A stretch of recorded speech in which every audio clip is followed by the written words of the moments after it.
Chapter 249. Although that was what Jiang Weiwei thought, she quickly tossed the thought to the back of her mind. Even if Yun Jian was related to the agent slaying God, now was not the time to think about it. Yun Jian had gone on a killing spree here. She had killed so many people from the Flying Sky Gang. So there was no way the Flying Sky Gang and the Iron Lock Gang would not let this slide. In that case, they would not be able to avoid arousing suspicion during the mission. Their original goal was to find out the time and address of the arms deal between the Flying Sky Gang and the Iron Lock Gang. Then, when the two gangs started the deal, everyone would work together to seize the arms. However, now that they had alerted the enemy, the Flying Sky Gang and the Iron Lock Gang would probably change the time and address of the deal. They might even send people to be more vigilant against them. Jiang Weiwei did not deny Yun Jian's skills and what she had done just now. When she saw Yun Jian's ability, she even had the urge to cheer and applaud loudly. It was a fact that Jiang Weiwei looked down on the weak. However, she respected the strong. When she saw Yun Jian's decisive killing earlier, her dissatisfaction and disgust toward Yun Jian had been replaced by admiration and respect. Should we retreat first? Jiang Weiwei turned to ask Yun Jian. Now that their whereabouts had been exposed, they could only retreat first and reconvene with Lu Shiyan and the rest to discuss the plan. Yun Jian merely narrowed her eyes and did not answer. Since she already knew about her brother's death, and that the Flying Sky Gang had been involved, there was no way she would leave just like that. She wanted the Flying Sky Gang to pay the price in blood. Of course, at the same time, she had something important to ask the Flying Sky Gang. She had been looking for the organization behind the Wolverine Gang that had abducted her brother. However, there had been no results. She could not rest until she avenged her brother's death. Not only was she going to destroy the Flying Sky Gang today, but she was also going to find out the identity of the organization behind them. Go and meet up with them first. Yun Jian put away the butterfly knife and turned to walk toward the stairs. Jiang Weiwei was stunned for a moment. Then, her body involuntarily followed Yun Jian's instructions and reported the situation to Lu Shiyan and the others. It was only after Yun Jian and Jiang Weiwei left that the gamblers dashed outside in a panic like they were fleeing. At this moment, in the conference room on the 5th floor of the building, the Flying Sky Gang didn't just have its own black faction building. It also had a meeting room where the elders and the upper echelons of the gang held meetings. At this moment, a bald man, who was sitting at the highest position in the conference room, was solemnly looking at the group of senior members of the Flying Sky Gang. This bald man had thick eyebrows and small eyes. He looked a little shifty-eyed. Although he looked like a street thug, the bald man was actually the boss of the Flying Sky Gang, Nick. Nick's solemn expression made the group of elders and high-ranking members of the Flying Sky Gang feel respect for him. This batch of firearms in our hands has attracted the attention of the police from various countries. Therefore, in the next few days, we must remain vigilant until our deal with the Iron Lock Gang is successful. Nick slammed the table and said with a serious frown. However, before he could finish, the door in front of him was kicked open. A young girl with long hair burst through the door. Then, a bright throwing knife flew over the heads of all the high-ranking members and stabbed into Nick's table. Chapter 250. The people in the conference room on the 5th floor didn't notice anything that happened in the casino on the 2nd floor. It had to be said that as the boss of the Flying Sky Gang, Nick had installed thick soundproof walls around the conference room. No matter how loud the commotion on the 2nd floor was, he couldn't hear anything in the conference room on the 5th floor. So just now Yun Jian killed Miran and the others and caused a big commotion. But Nick and the others were still having a meeting. Therefore, when Yun Jian barged in and stabbed a flying dagger into the table in front of Nick while spouting her insolent words, everyone was terrified. Although Nick was frightened by Yun Jian's throwing knife, he was still someone who had seen a big scene. When he saw Yun Jian's appearance and age, he slammed the table and stood up for his prestige. He retorted to Yun Jian, "Who are you? How dare you barge into my Flying Sky Gang's conference room and spout nonsense about taking the lives of my Flying Sky Gang's higher-ups? Little girl, you can eat whatever you want, But you can't speak whatever you want. Young and frivolous, you can't do anything good. Today, you dare to offend my Flying Sky Gang, so you must pay the price. As the boss of the Flying Sky Gang, Nick saw that the person who came was a young girl in her teens.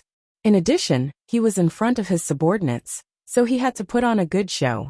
That was why he slammed the table and stood up, shouting at Yun Jian. Hee. Facing Nick, Yun Jian didn't have the slightest fear, nor did she bother to retaliate with words. She looked at Nick, and the scene of her brother's head being thrown at her by Lang Sha in her previous life flashed before her eyes. Her brother was still so young, but he had become a stepping stone for these people. He didn't even have a complete corpse when he died. And all of this, the Flying Sky Gang led by Nick was also involved. Her cruel eyes flashed, and then she swung her hand, shooting blades in all directions. Several of the higher-ups closest to Yun Jian were instantly obliterated. This little girl really killed people. It wasn't a joke. The rest of the people, including Nick, were stunned. It was especially so for Nick, who had only just recalled that Yun Jian had flung the blade on the table in front of him in the beginning. Nick was so scared that he rolled off the podium. No. Let's talk this out. Nick was scared silly when he saw that Yun Jian had taken the lives of several higher-ups. Even if he was a fool, he could tell that Yun Jian was skilled, so he quickly begged for mercy. Little girl, I didn't recognize Mount Tai just now and offended you. Please don't hold it against me. Nick's attitude changed too quickly. At the same time, he revealed a strange yet friendly smile and looked at Yun Jian. Little sister, our Flying Sky Gang has no enmity with you. Why are you making things difficult for us? Right? How about this, you can leave. We promise not to pursue this matter, okay? Yun Jian narrowed her eyes at Nick's words. No enmity. Yun Jian repeated Nick's words through gritted teeth. Do you know slaying God, the number 1 in the international secret agent ranking? Yun Jian raised her brow and looked at Nick and the rest with a chuckle. Nick's eyelids twitched, but he managed to react in time. He gulped and asked, Why? Answer me. Yun Jian swung her arm, and another flying knife pierced the neck of a higher-up. Another life was lost. The group of higher-ups had retreated to a corner. Everyone was trembling, afraid that they would be the next to die. This little girl was too scary. She took a life with just one move. I know, of course. Nick gulped, hastily replying, afraid that Yun Jian would kill the higher-ups in his gang again. He had a bad feeling about this. Yun Jian chuckled and looked at the group of people, as if she was looking at dead people. She said without holding back, since you know slaying God, the number 1 on the secret agent ranking, I'm sure you're familiar with the incident where slaying God's brother was used as a hostage to threaten her, right? I forgot that Flying Sky Gang was involved in this as well. Then, I think we're considered to have a blood feud now. As Yun Jian spoke, she clasped her hands together, and a cracking sound was heard from her knuckles. She was trying to hide her words. However, everyone present could tell what she was trying to say. Could this little girl in front of them be the famous number 1 on the secret agent ranking, the most powerful secret agent king, slaying God? After Nick heard Yun Jian's words, he fell to the ground in shock. Slaying God, the number 1 on the international secret agent ranking, the most powerful kosher mercenaries boss. Chapter 251. What? Soar Club's higher-ups immediately understood what Yun Jian meant. They stared at the long-haired girl standing in the middle with their mouths agape. Slaying God, the number 1 secret agent in the international ranking, was her. In spite of it, Yun Jian's skill with the flying dagger that slit their throats with a single stroke just now made everyone present believe it was unrealistic. If Yun Jian was not the internationally renowned king of secret agents, slaying God, how could she possess such dexterity? In an instant, everyone's faces changed beyond recognition. Everyone's hearts were subverted by an emotion called fear. However, no one was more fearful than Nick.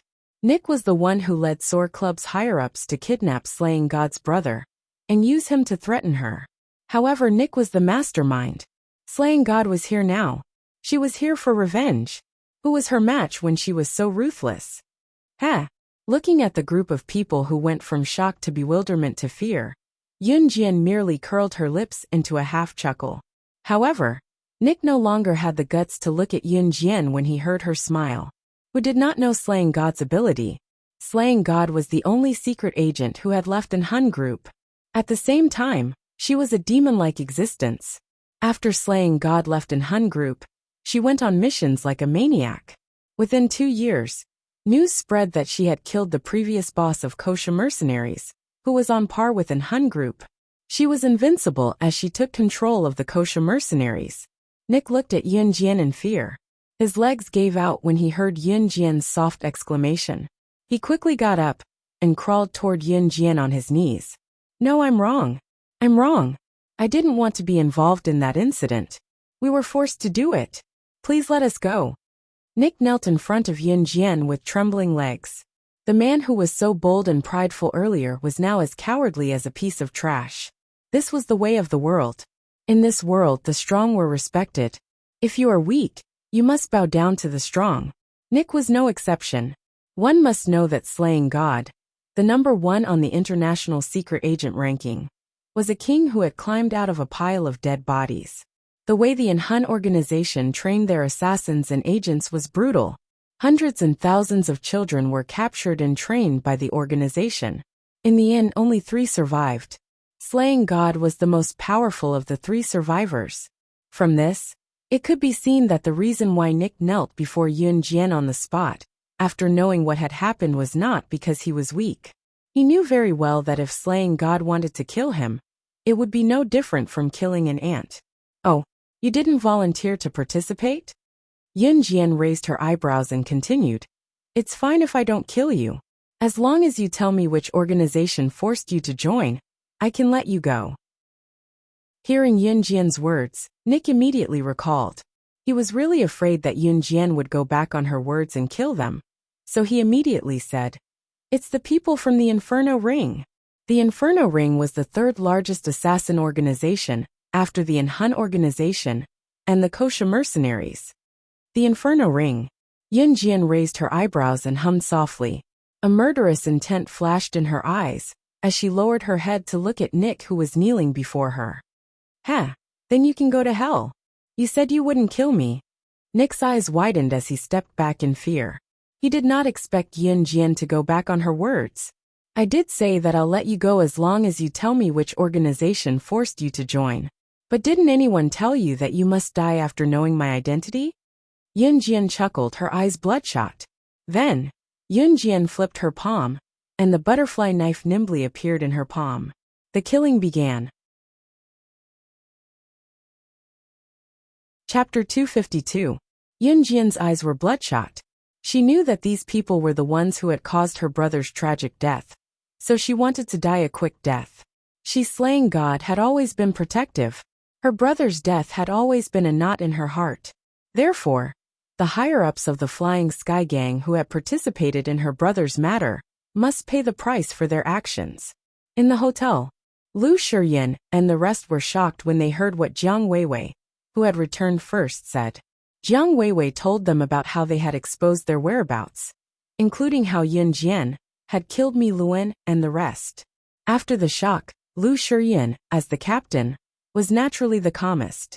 He frowned and said to everyone, Since our whereabouts have been exposed, we must take other measures to seize that batch of firearms. No need. Just then, the door outside the room opened, and Yun Jian walked in. Yun Jian, little girl, where have you been? Why are you only back now? I was shocked when I saw that only Jiang Weiwei had returned. I was afraid that something had happened to you. Chu Ning was relieved when she saw Yun Jian return. Jiang Weiwei did not explain why Yun Jian did not return with her. Yun Jian winked at Chu Ning discreetly, then looked at the rest and continued. I've found that batch of firearms. We can go get it now.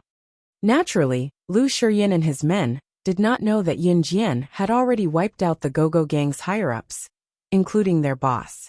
The usually quiet vice captain Hong Fan could not help but ask Yun Jian, Are we going to get it now? There are thousands of people in the Flying Sky Gang, not to mention that their boss is no pushover. Even our commander, Gu Junjian, won't attack the Flying Sky Gang easily. Are we going to get it now? Are you sure it'll work? Idiot Hong. Since little sister Yun Jian said that we can go get it, of course, there's a reason for it. Chu Xiongnan, who was standing next to Hong Fan, spoke up for Yun Jian, and even nudged Hong Fan with his elbow. Hong Fan was the most meticulous person in the group. At the same time, he loved to study, and was very knowledgeable about technological products. However, he was a man of few words. Therefore, Chu Xiongnan gave him a nickname, Idiot Hong. Hong Fan glared at Chu Xiongnan. He pretended not to hear how Chu Xiongnan addressed him, and turned to look at Yun Jian. Hong Fan didn't have any other meaning. He was just used to deducing facts. He believed that it was impossible for the few of them to directly go to the Flying Heavens faction's territory to retrieve the firearms. Yun Jian lowered her eyes and said calmly, "The Flying Sky Gang's leader, Nick, and 18 other high-ranking members are dead. The remaining members of the Flying Sky Gang are no longer a threat, so we can go retrieve the firearms and report back to our country." What? The boss of the Flying Sky Gang is dead? All dead? A series of exclamations rang out. Everyone looked at Yun Jian in shock. The death of a gang's boss and the upper echelons meant that the gang had completely collapsed.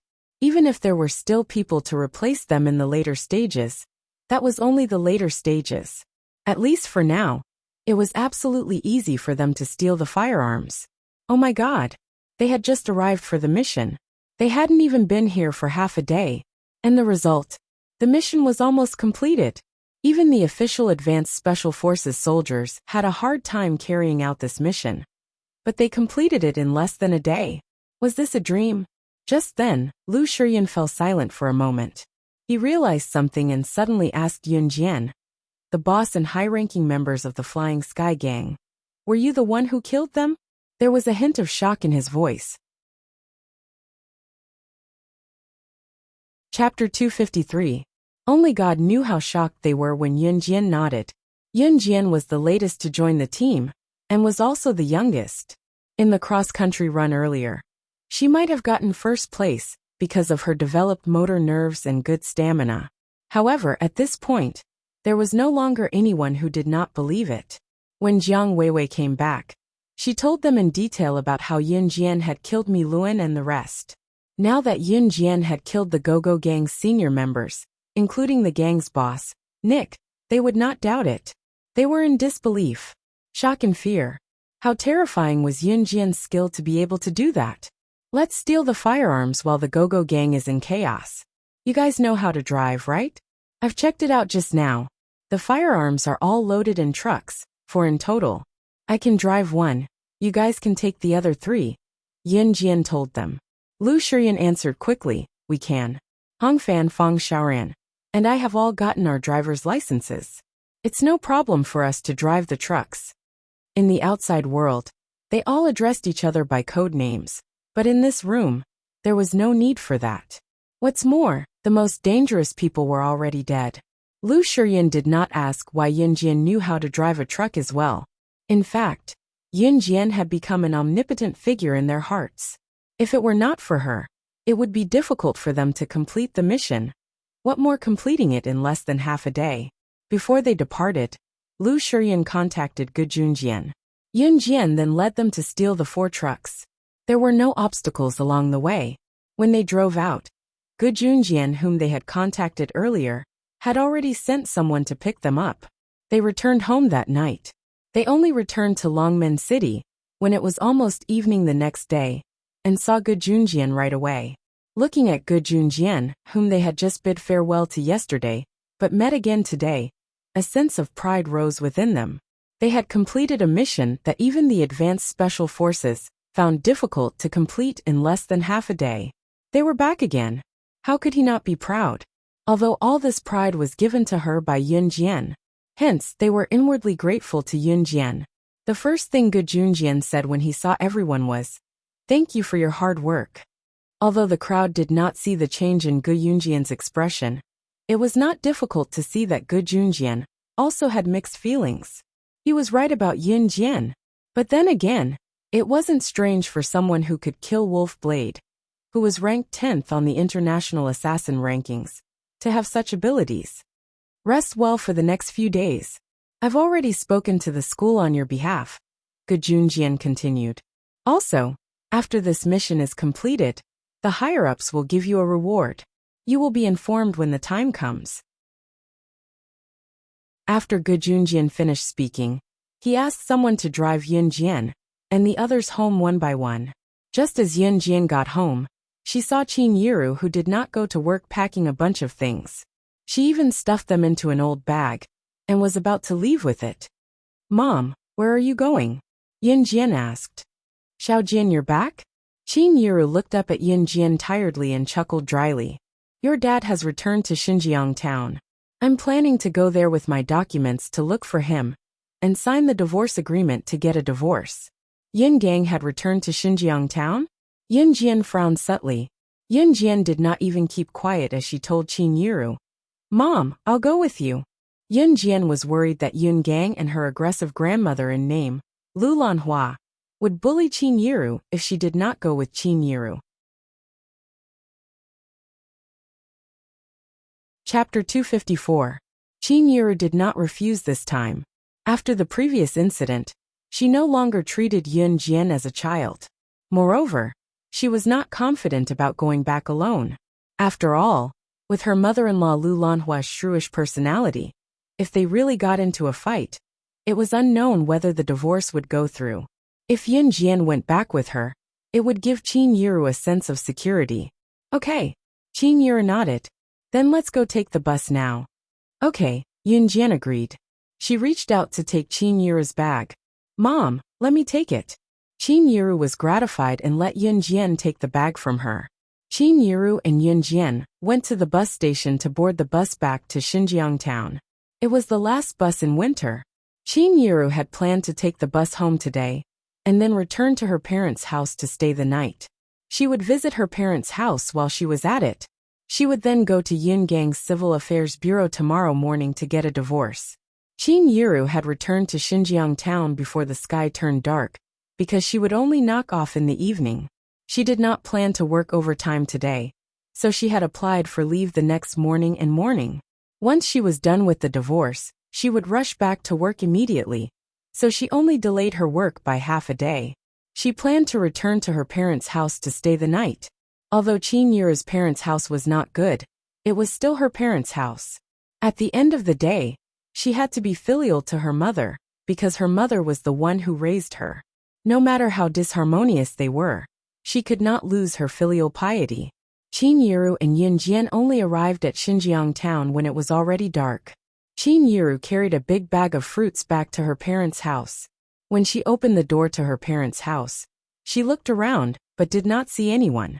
It's probably because your grandmother and the rest aren't here, Qin Yiru mumbled softly to herself. Yun Jian did not want to come here. After all, Zhang Meihua's family had treated Qin Yiru and her like that. However, according to Qin Yiru, she was still her mother no matter what. She still had to show her filial piety. At most, she would avoid contact with her in the future. Not long after she said that, a few people walked in. Zhang Meihua and the others came back from the market with a bunch of vegetables, fruits, fish and meat. It was as if they were going to hold a big banquet. At that moment, they all had smiles on their faces. The cheerful smiles froze abruptly when they saw Yun Jian and Qin Yiru. Fear flashed across their faces. Zhang Meihua, her face turned green when she saw Yun Jian. Oh God, why was her terrifying granddaughter here again? The last time Yun Jian threw a flying dagger at them, the scene where the dagger got stuck in the wall was still fresh in their minds. Zhang Meihua, in particular, had peed her pants on the spot. She still shuddered when she recalled it today. You, why are you guys here? Zhang Meihua was terrified. She took a few steps back and looked at Yun Jian with fear in her eyes. Qin Liqian followed behind Zhang Meihua and stared at Yun Jian fearfully as well. He looked like he had seen a ferocious beast in the river. If others were to see this, they would probably snicker. After all, Zhang Meihua was Yun Jian's grandmother and Qin Liqian was Yun Jian's uncle. Both of them looked panicked and fearful when they saw Yun Jian. It was truly shocking. Mom, don't be scared. Xiao Jian and I came back today to visit you guys. I'm planning to file for divorce with Yun Gang tomorrow morning, so we'd like to stay here for the night. Also, here are some fruits. Xiao Jian, and I picked them out from the fruit stall beside the bus stop. They're fresh, so we brought them for you guys to try. Qin Yiru placed the fruits on the table. Zhang Meihua had long felt Yun Jian's threatening gaze. How would she dare to chase them away? The lesson from last time was unforgettable. Okay, stay. Feel free to stay. Zhang Meihua took a few glances at Yun Jian and gulped. Qin Yiru smiled when she heard that. This was her mother after all. Even if she did not like them, she did not wish for them to become enemies. Right, Mom? You guys bought so many things. Are you treating us to dinner? Qin Yiru asked with a glance at the things Zhang Meihua and Zhang Meihua had brought back. Zhang Meihua had calmed down and her attitude was not as harsh as before. Probably due to her fear of Yun Jian, her tone was gentler. It's Fang Fang who's coming back to visit her parents today.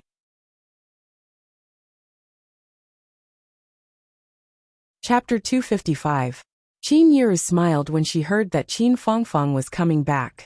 Qin Fangfang was the only one in Qin Yiru's generation who managed to get into university. Even among her peers, Qin Fangfang's grades were the best. Not to mention now, in Qin Yiru's generation, the number of people who managed to get into university could be counted with one's fingers. Therefore, in the past, the villagers all had the feeling that whoever's child could get into university was a talent. Qin Fangfang was undoubtedly a talent.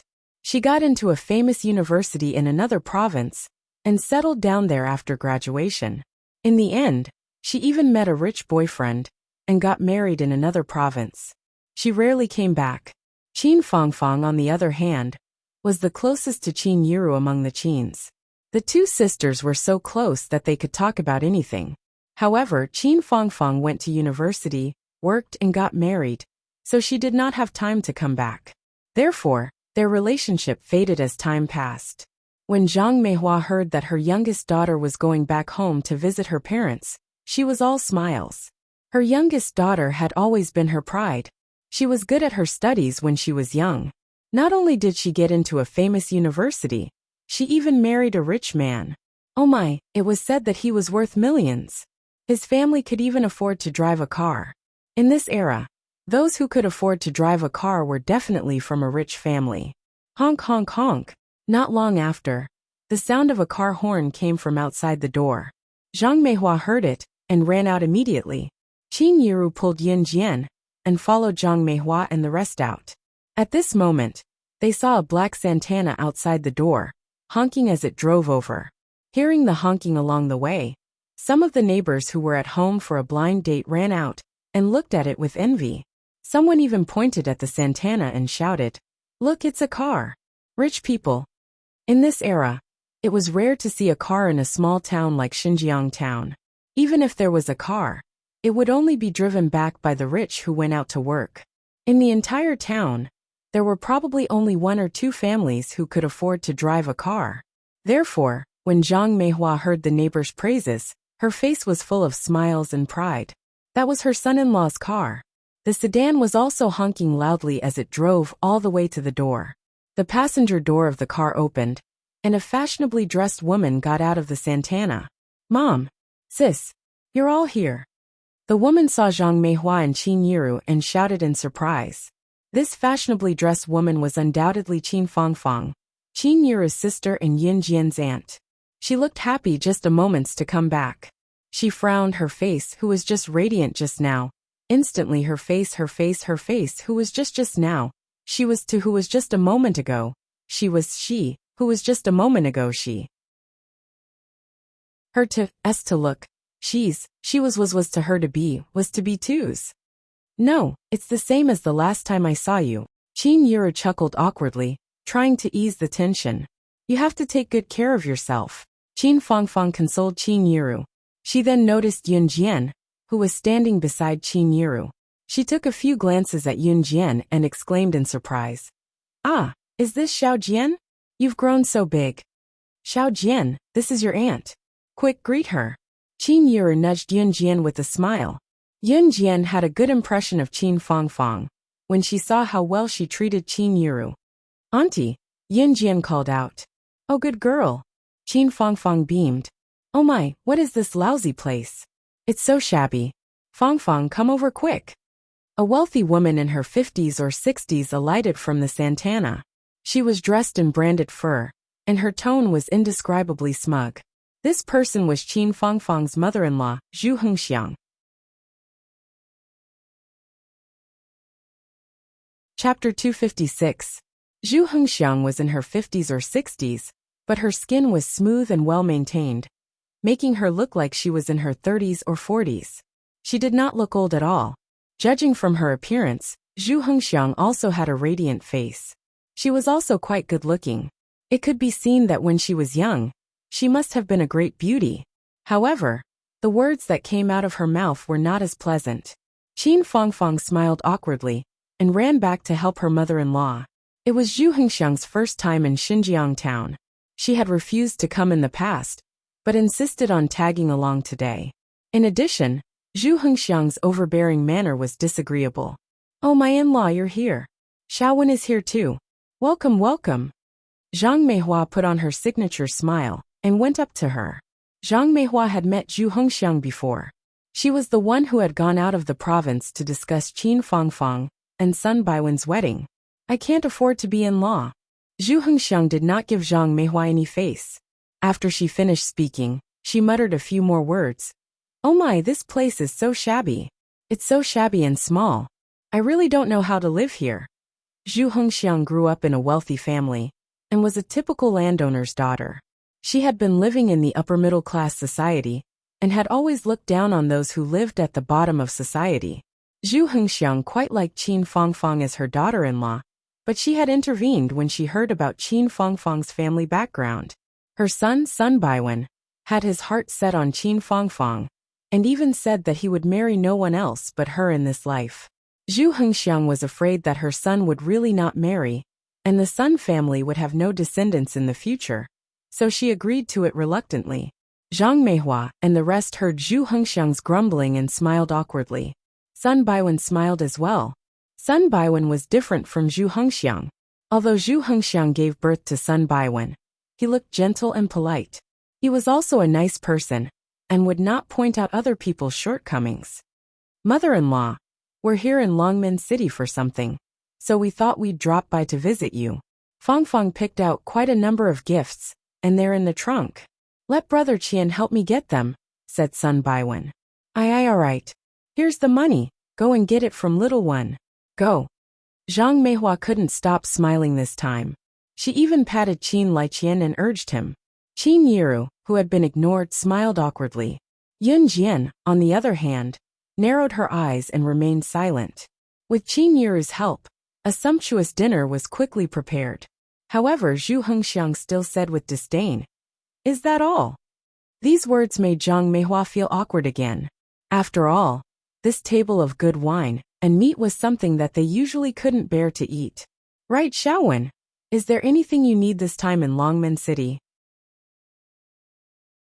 Zhang Meihua asked as she filled Sun Baiwen's third bowl of rice.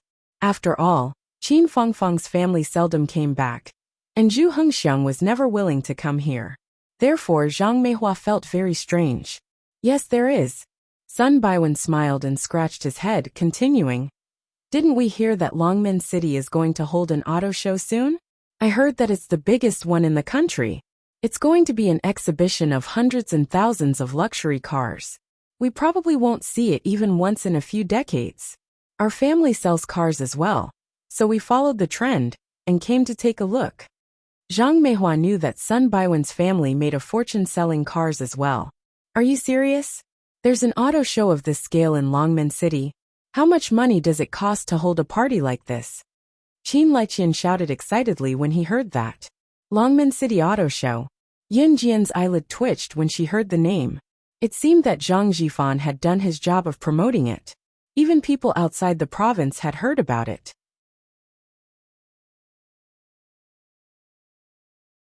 Chapter 257. In reality, Zhang Jifan had already reorganized the entire storefront. At the same time, he had reserved a huge space for the car exhibition. The car exhibition was set to be held 5 days later. As for the other related personnel and all the arrangements, Zhang Jifan had already made the necessary arrangements. Yun Jian was also relieved to hand new crews over to Zhang Jifan to manage. Obviously, Zhang Jifan did not disappoint. Of course it's true. There's a lot of publicity for the car exhibition this time. There will be hundreds to thousands of luxury cars. As long as you name a car, it'll be an eye-opener at the car exhibition. Sun Baiwen shouted excitedly, Zhang Meihua, and the rest booed the moment Sun Baiwen said that. Zhu Hengxiang snickered when she saw that her son's words had caused an uproar among the crowd. Ha! What a bunch of ignorant people. The dinner was filled with men talking about men's affairs. The women chatted about women's daily life. Qin Yiru and Qin Fangfang had not seen each other for a long time. The two sisters were having a great time talking. Yun Jian, on the other hand, was stuffing her mouth with fish and meat without saying a word. Sigh. At this moment, Sun Baiwen sighed and said, It's a pity that the auto show this time requires an invitation. Not everyone can enter. Qin Fangfang felt sad when she heard Sun Baiwen's disappointed gaze. Don't be discouraged. There are still 5 days until the car exhibition. Let's go find out how to get the invitation. If there's really no other way, we can just take a look outside the car exhibition. Let's give it a try. Qin Fangfang turned to look at her husband, Sun Baiwen, and stopped talking to Qin Yiru. Sun Baiwen looked at his wife Qin Fangfang's comforting voice and instantly warmed up. Is this the invitation to the car exhibition? Qin Yiru thought about it for a few seconds. She suddenly grabbed her bag and took out about 10 cards with a high-end sports car printed on the front and New Cruise Auto Show invitation, written on the back. Sun Baiwen unconsciously glanced at the cards in Qin Yiru's hand, and he stood up in surprise. A sense of astonishment filled his heart. Right. This is the invitation letter for New Cruise's auto show. But why do you have it? And you have at least a dozen invitations in your hands. New Cruise only sent out 1,000 invitations to the outside world. And those who were invited were all leaders of the business world, Long Xiao. Even we didn't have the right to be invited. Sun Baiwen stared at the invitations that Qin Yiru had taken out in shock, stupefied. The auto exhibition organized by New Cruise this time only invited the rich or powerful bosses. Even those big bosses only had one invitation letter in their hands at most. There were already people in the market who were buying the invitation cards at high prices just to witness the splendor of the country's largest auto show. One invitation card could be sold at a sky-high price. However, the problem was that many big bosses refused to sell the invitation cards because they wanted to witness the show's splendor. Under such circumstances, it was shocking that Qin Yiru could take out more than 10 invitations at once. Everyone looked at Qin Yiru in shock. I was given these by the manager of New Cruise when I was working there. He said that I could ask my relatives and friends to take a look. I don't know what these are, and I didn't plan to attend such an event. I was planning to throw them away in a few days. Qin Yiru was stunned as well. She did not expect the invitation cards in her hand to be so important. You work at New Cruise? Sun Baiwen asked in shock, as if he had discovered a new continent. Yes, I'm just a cleaning lady. Qin Yiru was at a loss. Cleaning lady? You got more than 10 invitations? Sun Baiwen almost fainted from the shock. He had thought of many ways to get an invitation card before he came, but he could not do anything in the end.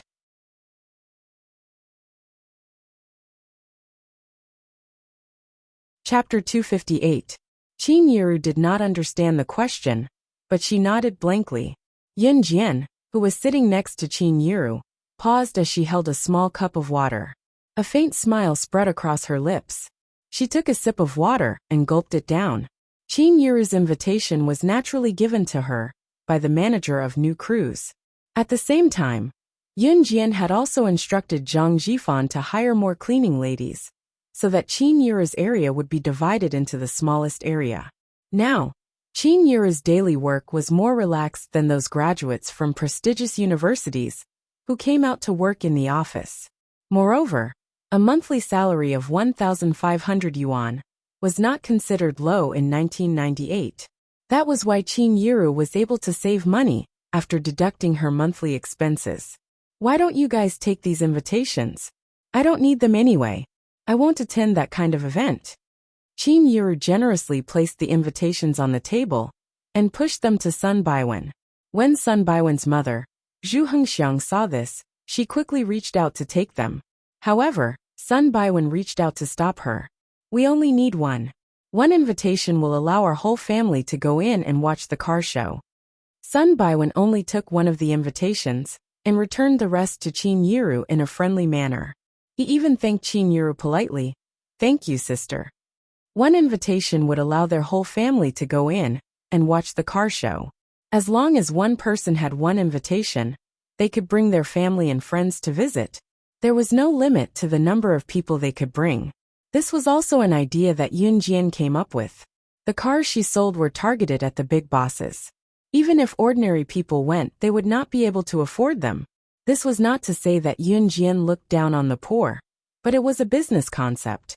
Of course, if the big bosses brought their family and friends to visit, it would be very different.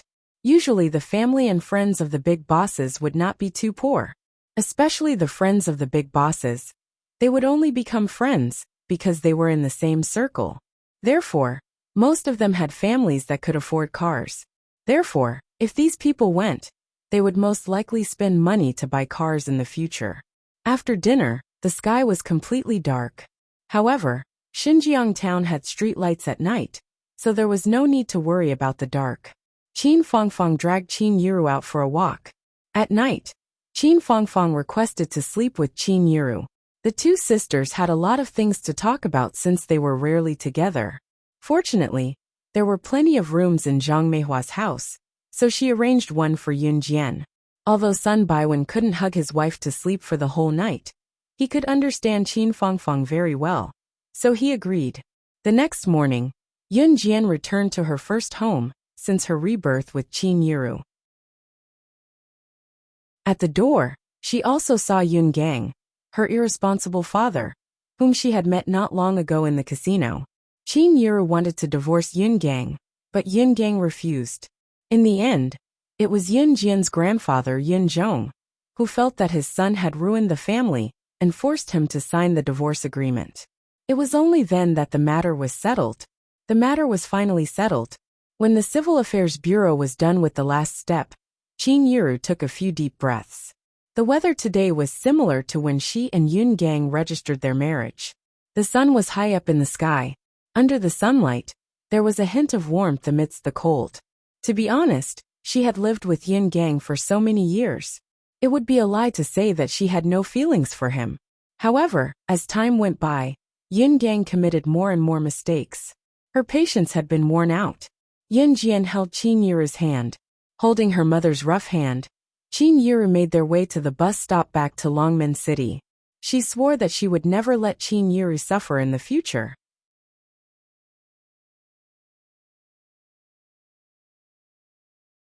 Chapter 259. After returning to Longmen City, Yun Jian had a few more carefree days. Soon it was the day of the auto show. In the morning, Yun Jian was already awake when the sun was still rising. She had asked Zhang Xiaofeng and Chen Xini to watch the auto show together. Ling Yichen was also tagging along. Both Zhang Xiaofeng and Ling Yichen were boys, so it was only natural that they were fond of racing and machinery. Once they heard that Yun Jian asked if they were interested in watching the auto show, they agreed without hesitation. When they found out that the auto show this time was the largest auto show in the country organized by New Cruise, which had been in the limelight recently, Zhang Xiaofeng and Ling Yichen were dumbfounded. Master, do you have an invitation for this place? Standing at the entrance of the auto show, Zhang Xiaofeng glanced at Yun Jian and asked with a twitch of his lips as he watched the guards checking the invitations. No. Yun Jian smiled breezily and led the way. Oh no. Huh. No. How did we get in if we didn't? Hey master, wait for us. Zhang Xiaofeng did not react for a moment before he caught up to Yun Jian's light steps with Chen Xini, who had been giggling with a hand over her mouth, and Ling Yichen, who was glaring at him. When they reached the entrance where the invitations were checked, Yun Jian and the rest were stopped. The guard did not recognize Yun Jian and assumed that Yun Jian and the rest were naughty kids and stopped them on the spot. His tone was not pleasant either. This is an auto show, not a place for kids to play. Little girls and little boys, Did you come to the wrong place? The guard thought that he was the one who was checking the invitations for the auto show, so he was feeling smug. He spoke to Yun Jian and the rest in a dignified and confident manner. Yun Jian did not have an invitation because she did not bring it with her, and there was no need for it. Ignoring the gatekeeper, Yun Jian typed a message on her phone and sent it out. Not long after, a strong man rushed out of the door. The person in charge was one of Zhang Jifan's brothers. He had followed Zhang Jifan out of Xinjiang town. The person's surname was Wu. Steward Wu was in charge of maintaining order in the venue. Receiving Zhang Jifan's instruction that Sister Jian was here, he put down what he was doing and rushed out. Walking to Yun Jian, Steward Wu bent down to look at Yun Jian with a smile, addressing her respectfully in front of everyone. Sister Jian, you're here. Why didn't you come in directly? We've been waiting for you for a long time. When the gatekeeper saw that his superior had come, he was going to complain to Yun Jian and the other kids for not leaving. Unexpectedly, Steward Wu went to Yun Jian and addressed her as Sister Jian. Sister? Could it be that the girl he stopped had a higher status than Steward Wu? I was stopped, so I had to ask you to come out. Yun Jian gave a half-smile, her emotions unreadable. After that, she led the three of them into the auto show's entrance, who were still in shock with their mouths agape. Steward Wu stood rooted to the spot before he turned to scold the gatekeeper, who stopped Yun Jian and the rest. Xiao Wang, you've King caused trouble for me. If Sister Jian blames you, you'll have to bear the consequences. It was obvious that Steward Wu knew the gatekeeper named Xiao Wang. Steward Wu, this can it be that serious? Xiao Wang was dumbfounded. He did not expect that he was the one who stopped the girl just now. Could it be that serious? Do you know who's organizing this auto show? Who do you think we relied on to get to where we are today? Steward Wu growled at Xiao Wang.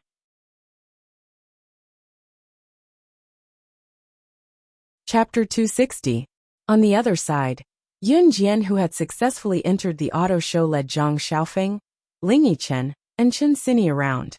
Master, I didn't expect the person in charge of this auto show to call you Sister Jian. Zhang Xiaofeng could not help grumbling. Yun Jian merely smiled without saying anything. The scale of this auto show was huge. Zhang Xiaofeng and the other two had been exclaiming since they entered the entrance. Oh my God! The world-famous cars that we used to only see in drawings can all be seen here. I think this must be the biggest auto show that's been held in our country so far. I really don't know who organized such a grand auto show. Ling Yichen cried out in surprise. These cars are secondary. There are 3 international limited edition supercars at the front hall. Do you guys want to go take a look? Yun Jian asked with a raised brow at the trio's ecstatic expressions. Wow, really? We're going. Zhang Xiaofeng shouted. With Yun Jian leading the way, the group went to the front hall. The 3 limited edition supercars at the front hall were actually the highlight of this auto show.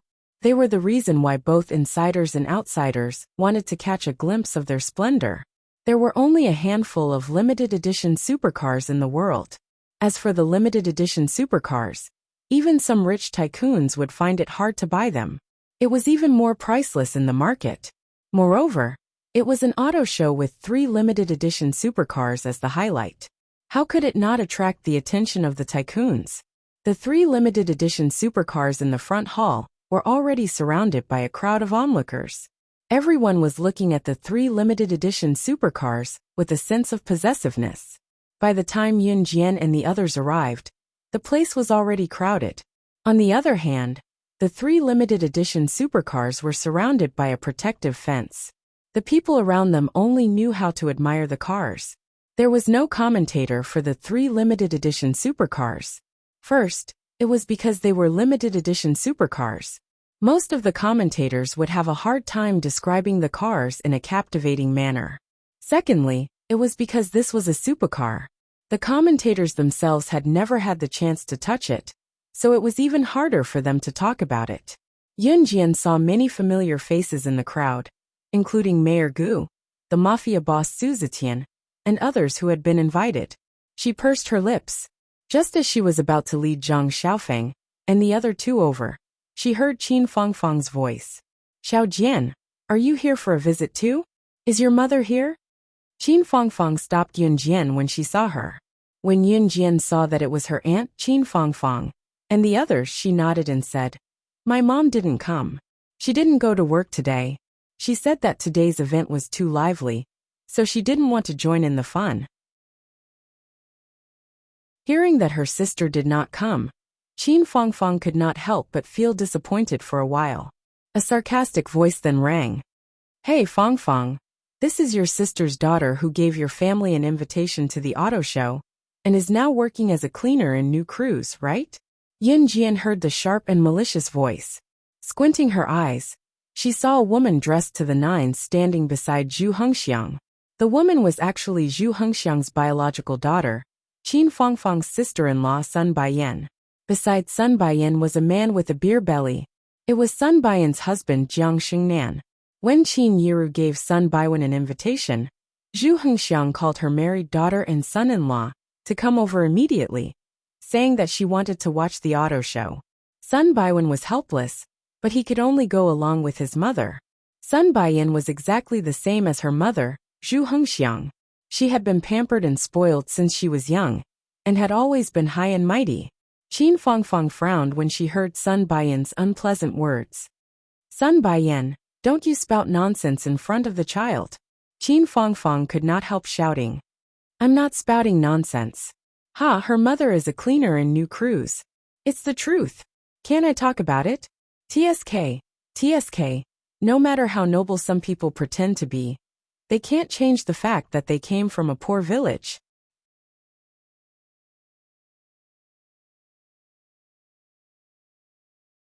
Chapter 261. When Qin Fangfang married Sun Baiwan. Other than Sun Baiwan, who treated her sincerely, she did not have a good relationship with her mother-in-law and sister-in-law. Fortunately, Sun Baiwan had always been on his wife's side. Therefore, Qin Fangfang tolerated as much as she could until now. In spite of it, her sister-in-law was getting out of hand, criticizing her sister in front of Xiao Jian. Qin Fangfang was enraged.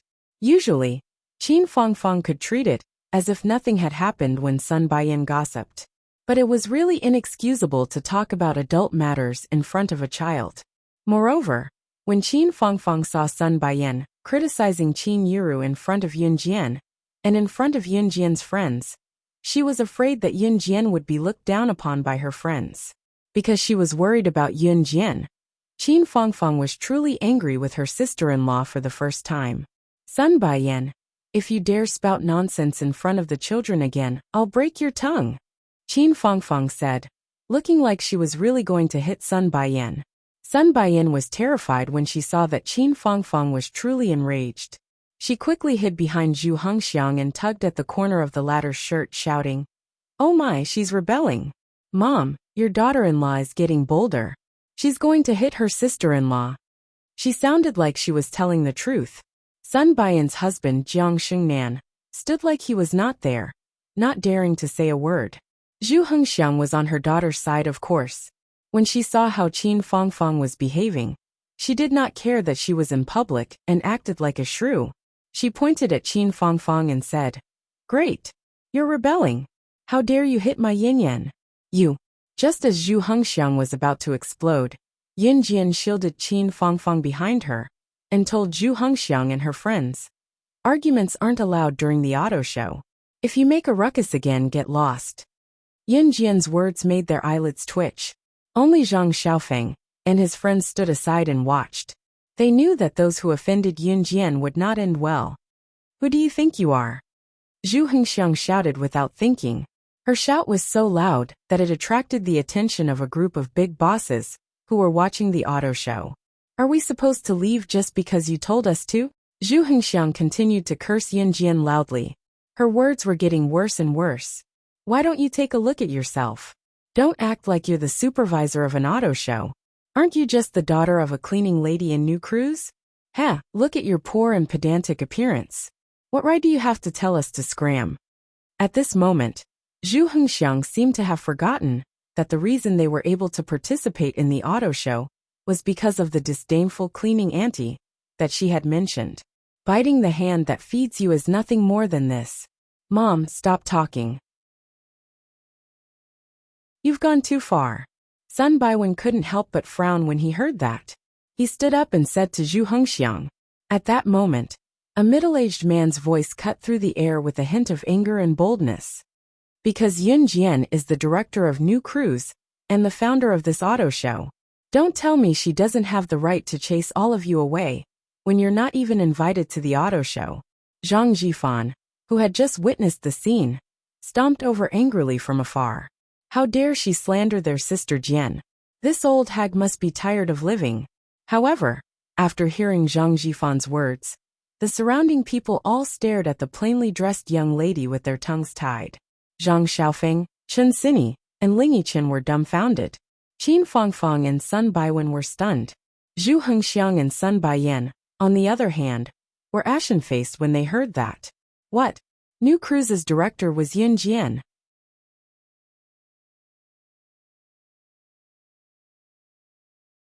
Chapter 262.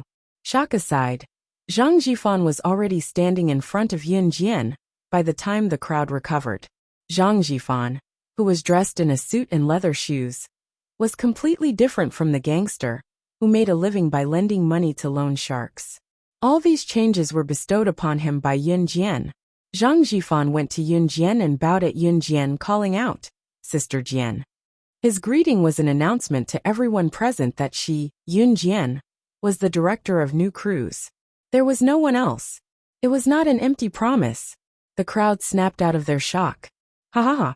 A deep chuckle was heard. What came into everyone's view was Mayor Gu's smiling face. "Little girl, we meet again. I really didn't expect that you would be the one who organized the auto show this time. You're New Cruise's director." Mayor Gu exclaimed before he seemed to recall something and exclaimed, "No wonder you bought a storefront that wasn't worth that much at the auction the last time with a whopping 14 million yuan. So, it's to start a company." Forget where Yun Jian's money came from. Her purchase of a storefront for more than 10 million yuan was the height of stupidity in other people's eyes. Even Mayor Gu could not wrap his head around it. Now he knew. 10 million yuan aside, the storefront was definitely worth it if it was used well. Yun Jian used it to organize an auto show and publicize the company's name. Rich bosses would then come to buy cars. In this day and age, as long as the company's name was made known, even billionaires from other provinces would come here just to buy branded cars. What did some bosses use their money for? To buy branded cars and show off. Yun Jian had presented 3 limited edition sports cars in this auto show. Which car marketing company in the Z Nation could compare to this kind of capital?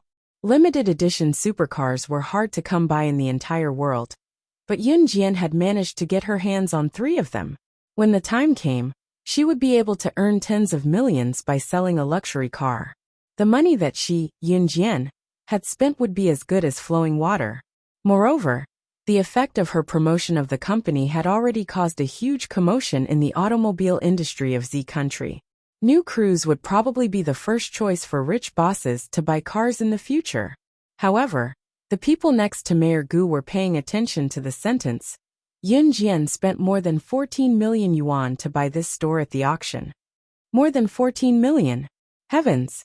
Not to mention the 1998 era. Even in the modern era, this was a huge sum of money that ordinary people might not be able to save in their entire lives.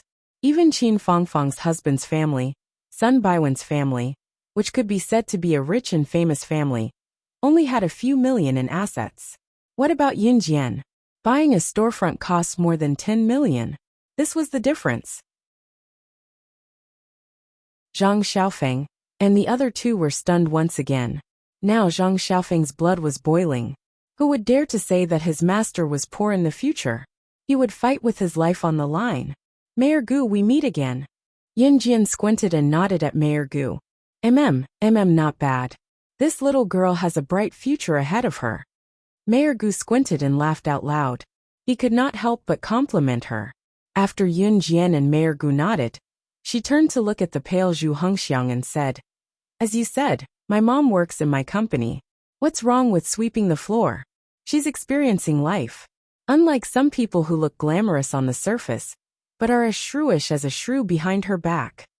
Zhu Hengxiang had just mocked Yun Jian for being poor, but learning how to do things from rich people. Now, Yun Jian was returning the same words to her.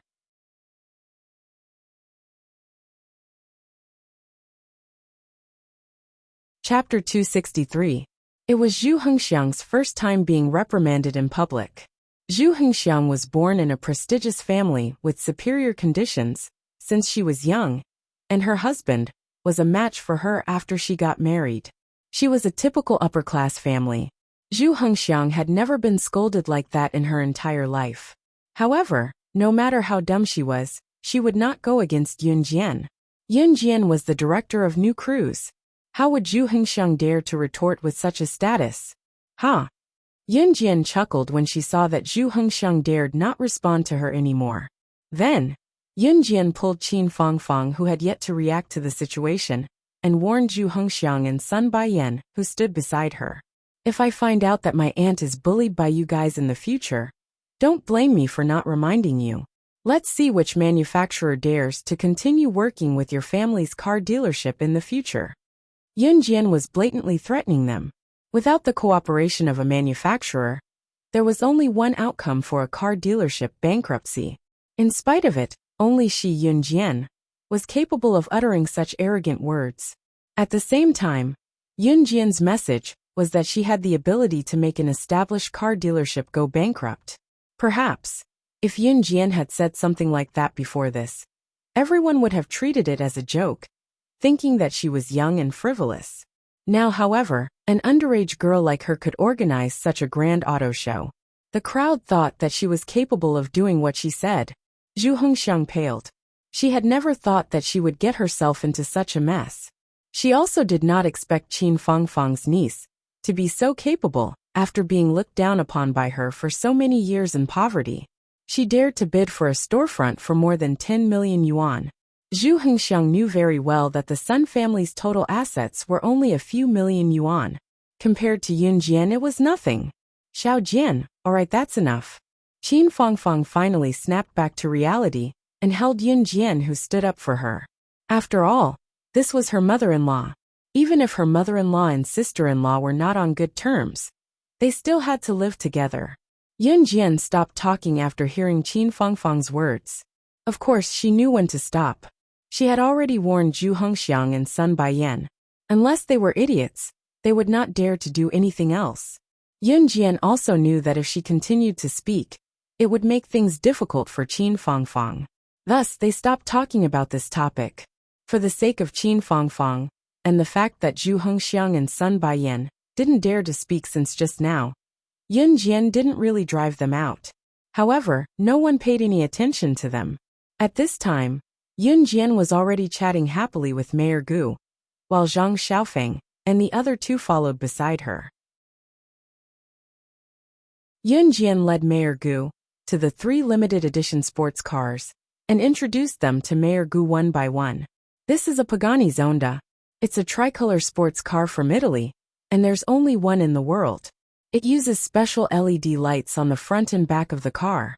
It's styled like an airplane's headlights. Yun Jian's fluent explanation stood out. Other than Mayor Gu, everyone who was standing in front of the sports cars to watch was captivated. If Yun Jian was the director of New Cruise, she would know the introduction of these limited edition sports cars despite her young age. Moreover, her explanation was extremely smooth. It was as if she knew these limited edition sports cars very well.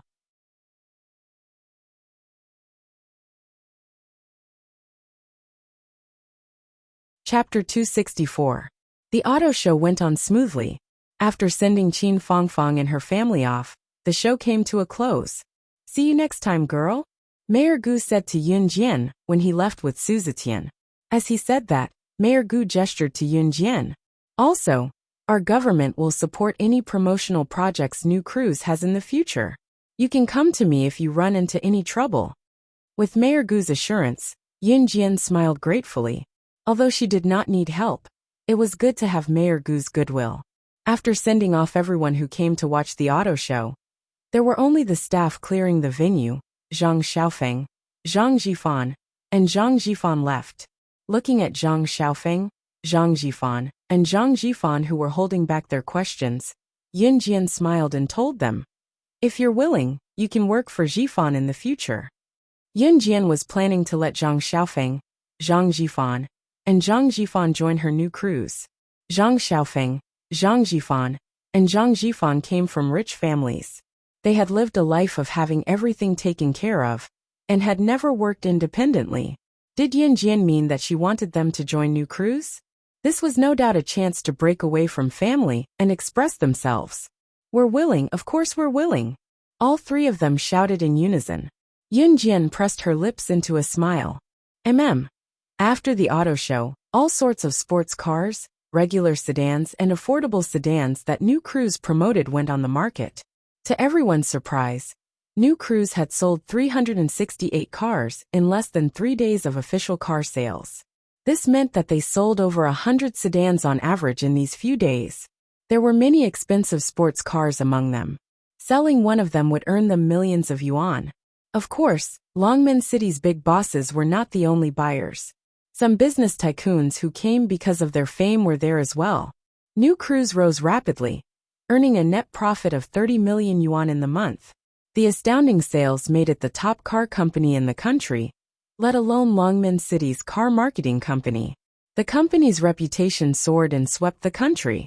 As the director of New Cruise, Yun Jian was sitting in the classroom, her fair and slender fingers twirling a black pen leisurely as she worked on a blank test paper on her desk. Yun Jian was in the first semester of her 3rd year in junior high school.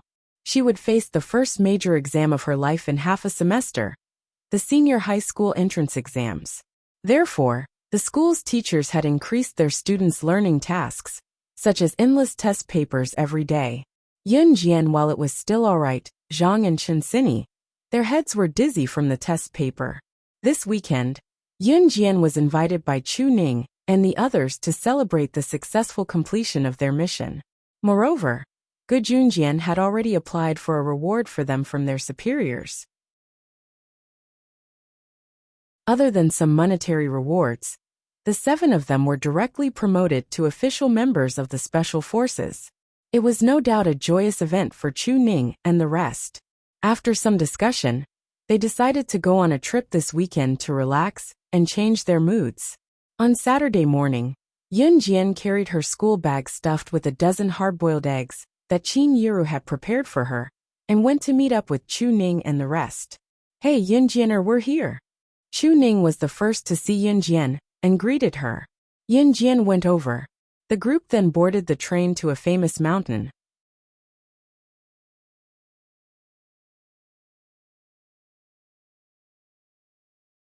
Chapter 265. The train arrived at a place called Jinglian Town. The famous mountain was called Weiwu Mountain. The mountain was very high above sea level, and the mountain path was rugged and steep. Jinglian Town was an ancient town attached to the foot of Weiwu Mountain. It was not without reason that this place was chosen as a place to travel. It was because Weiwu Mountain was high above sea level, steep and winding. It was very suitable for adventurous and exciting activities. There was a well-known fact about Weiwu Mountain. Throughout the year, there were many tourists who wanted to climb this mountain, but only 1 in 10 had the ability to reach the top. This rumor attracted a large number of mountain climbing enthusiasts, especially when everyone wanted to be the only 1 out of 10 who could climb to the top of the mountain. However, many people returned without success. In fact, there was no one at the top, but according to those who had reached the top, tents could be set up on the mountain, as long as they brought their own tents. Chu Ning and the rest alighted from the train. When they arrived at Jinglian Town, they were stunned by the towering Weiwu Mountain in front of them. Yun Jian merely squinted her eyes, but she raised a brow subtly when she saw Weiwu Mountain, that was so tall that she could not even see its peak. Wow, this is Weiwu Mountain. To be honest, I've wanted to climb this mountain for a long time. I heard that only 1 in 10 can climb to the top from the bottom of this mountain. Haha. Chu Xiangnan looked around the bottom of the mountain, his face agitated. Then let's go. Let's see who can run faster. Chu Ning rubbed her hands excitedly and was about to run ahead. Everyone, wait. The early morning sun shone on Yun Jian. It was very dazzling. Just as Yun Jian and the rest were about to go up the mountain, a voice came from behind them. Yunjian narrowed her eyes and turned sideways. She saw a few young men and women in their 20s standing behind them. This group of people was also carrying a travel bag. It seemed that they were also here to climb Weiwu Mountain. The person who just spoke was the sunny man standing at the front with a smile on his face. Hello, I'm Qin Yan. These are my classmates. May I ask if you are planning to go up the mountain too? The man with a bright smile introduced in a friendly manner and asked. Yes. Yun Jian stood at the back of the group, but also at the front of Chen Yan. She nodded and said, Ah, that's great. Can we go up the mountain together? It's like this, we are university students. This time, we are a group to go up the Weiwu Mountain. However, we are unfamiliar with the place, so we want to find someone to go up the mountain together, Chen Yan said. The sunlight bathed Chen Yan's face. This Chen Yan was still a very eye-catching handsome guy. Sure. Chu Ning, who was walking at the front, saw Chen Yan's handsome face. She ran back as if she was mesmerized. She looked at Chen Yan with a smile and extended her hand to introduce herself. I'm Chu Ning. Let's go together. That's great. Chen Yan breathed in relief, but his gaze was on Yun Jian, who had her hands in her pockets. One had to admit that Yun Jian was very eye-catching. Brother Yan, why are we looking for them? I don't agree. At this moment, a pretty girl with 2 ponytails standing behind Chen Yan spoke up. The girl was about 19 or 20 years old. She seemed to have noticed Chen Yan's gaze on Yun Jian. Her angry face wrinkled even more.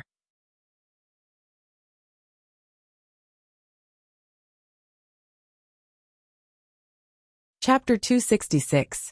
Yeah, Chen Yan, I think little sister Xiaofeng is right. Why should we form a group? It's better for us to go our own ways.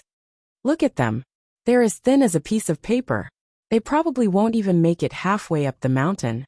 We can't let unimportant people drag down our own progress. Standing next to the girl called little sister Xiaofeng, a man with a large build and weighing 150 pounds spoke to Chen Yan. There was no trace of politeness in his tone. The aggressive girl just now was called Wang Fengfeng. She was the prettiest girl in their university's finance and accounting department. The large man who spoke up for her was her suitor Wu Hang. Wang Fengfeng and Wu Hang's tone was full of confidence.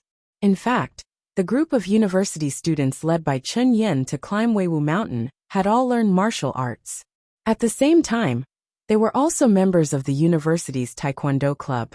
They had also participated in Taekwondo, Wushu, and wrestling competitions many times. They had defeated many of their peers and won many championship titles.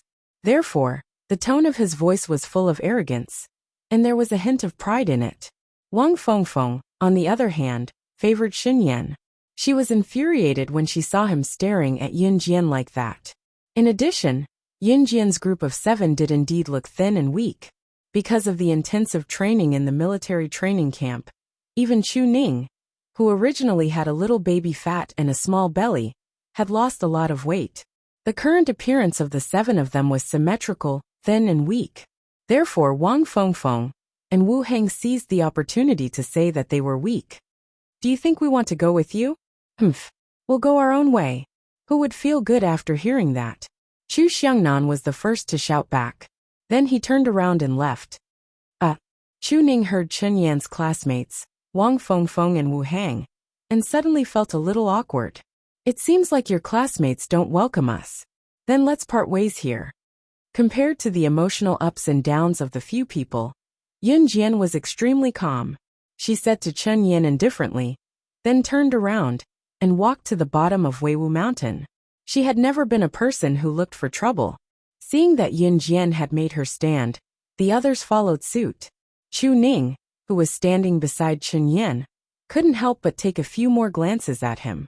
In the end, she had no choice but to say goodbye and chase after Yun Jian and the others. The morning light shone on the girl who was walking towards the top of the mountain step by step, covering Yun Jian with a thin layer of light. Chen Yan was stunned the moment he saw this naturally noble and inviolable figure. At this time, he stared at Yun Jian for a long time, unable to move his eyes away. Brother Yan? Brother Yan? Brother Yan. Wang Fengfeng waved her hand in front of Chun Yan's face several times before he retracted his gaze. Wang Fengfeng was even more annoyed. Why was that girl so annoying? Yun Jian and the others had already climbed up the mountain along the cement path. They could also feel that the mountain road was getting steeper and steeper, and their strides were getting more and more strenuous. Along the way, Yun Jian and the rest stopped for quite some time.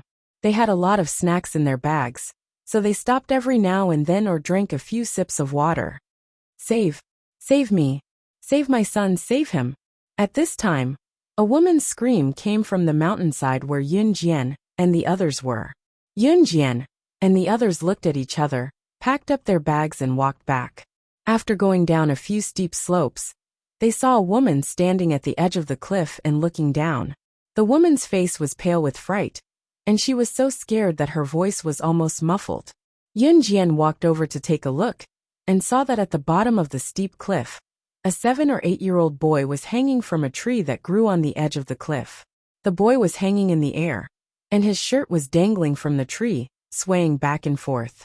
If the boy's shirt were to let go of the tree branch, what would face him would be a bottomless abyss, a cliff that couldn't be seen at all. Ah, there's a child hanging from a tree. Below is a cliff. Yun Jian and the others had just walked to the edge of the cliff when they saw a group of people coming down the slope. Wang Fengfeng, who was walking in front, pointed at the bottom of the cliff and screamed in fear.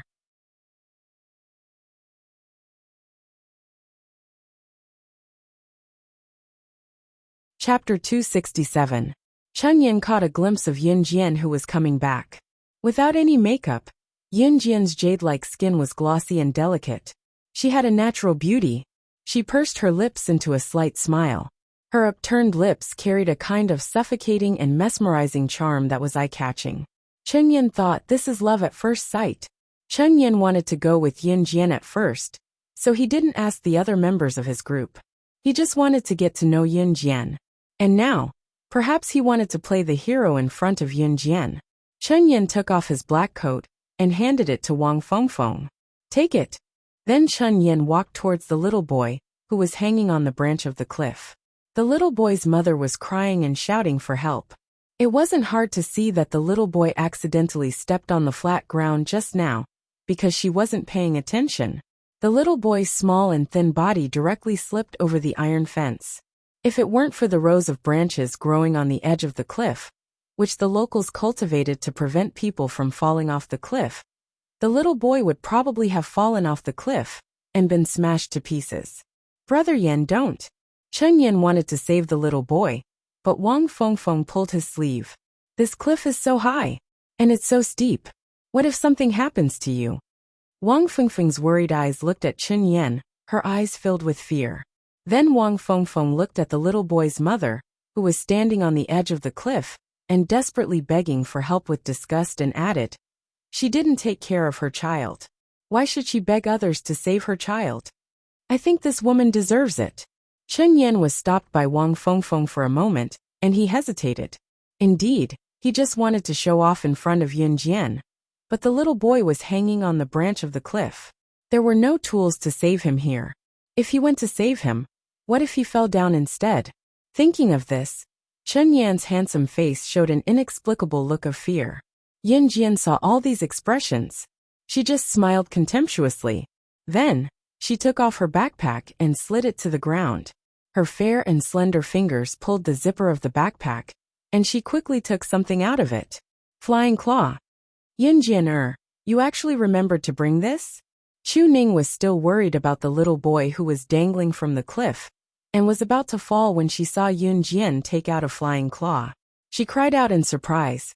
Military flying claw.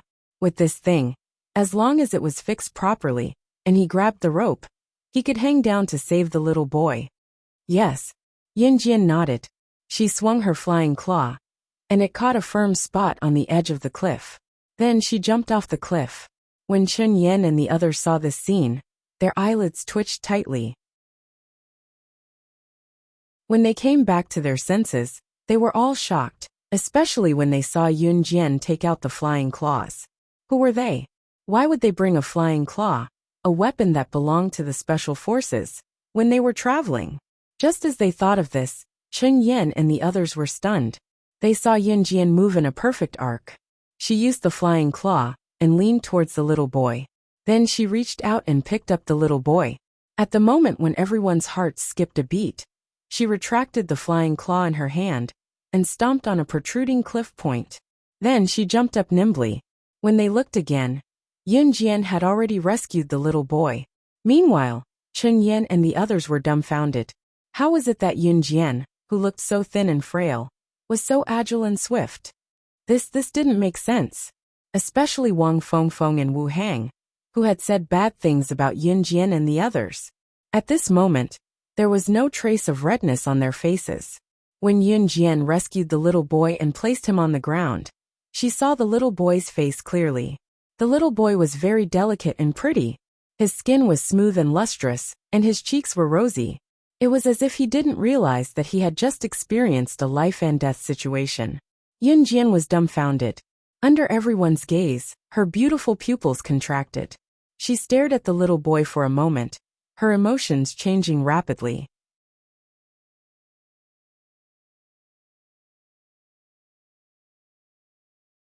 Chapter 268. Yunjian sized up the little boy. Looking at the little boy's face that was identical to her little brother's, she couldn't help but think of her little brother's lively smile when she first saw him in her previous life. She also remembered the dried tear stains at the corner of her little brother's eyes when he died tragically. Little Zhu? Yunjian reached out her hand. Although she had always been strong, her voice was trembling when she spoke. Her little brother's name was Yunju. She still remembered the first time her little brother had seen her in her previous life. He had used his big black eyes to stare at her. His face was rosy, his lips were white, and his words were clear. He had blinked at her and said, "Are you my big sister?" Then, he happily grabbed her big hand with his short and cold little fingers. He was overjoyed. "That's great. Little Zhu has a big sister too. Little Zhu has a family too." Yunjian and Yunju's biological parents died in a car accident when Yunju was 4 years old. The reason was that Yunjian was kidnapped by the organization when she was very young. Her biological parents searched for her for more than 10 years. In the end, both of them died in a car accident during the search. Yunju grew up in an orphanage. All these years, Yunjian was trained as an agent in the Inhun organization. When Yunjian had the ability to find her family before she was kidnapped, she only had her little brother left. Later, her little brother was used to threaten her and died tragically. Yunjian's heart was not made of steel. She could be angry and hate this kind of world. The little boy in front of her was frightened by Yunjian's sudden outstretched hand. He shrank back. "Jur." At this time, the little boy's mother rushed over with tears in her eyes. She hugged the little boy tightly. The fear in her heart could not be described by the word fear. "Mom, this big sister seems to know my name." The little boy pointed at Yunjian and said innocently to the woman. However, his eyes were dull. "Yes, Yunjianer, what's wrong with you?"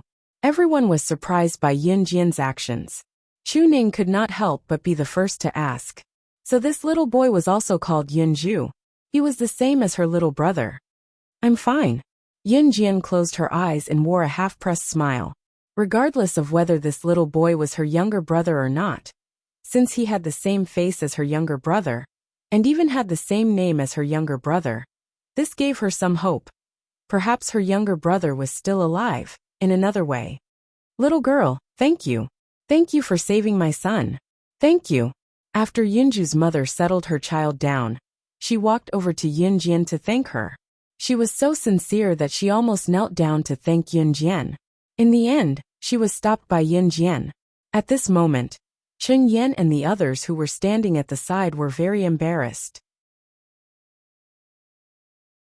In the beginning, this group of people all thought that Yunjian and the others were cowards, so they were very straightforward with their words. But what was the result?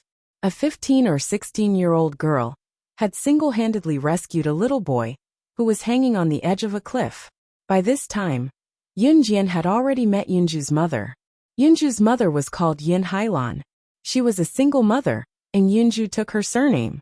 This time, she came to Weiwu Mountain for her child Duan Lian. According to Yoon Haelan's mother, Yoonju had changed completely after he fell seriously ill a few months ago. His eyes became dull, and he did not like to talk. Sometimes he would even scream in his nightmares. "No, don't kill me. Sob, sob, sob, please don't kill me." Usually he became very timid.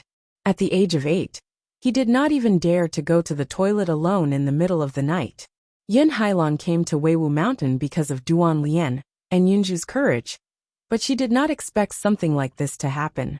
She did not expect that Yoonju would fall down the cliff just because she was not paying attention. When Yoon Jian heard Yoon Haelan's words, she froze on the spot. A few months ago, wasn't that when she was reborn?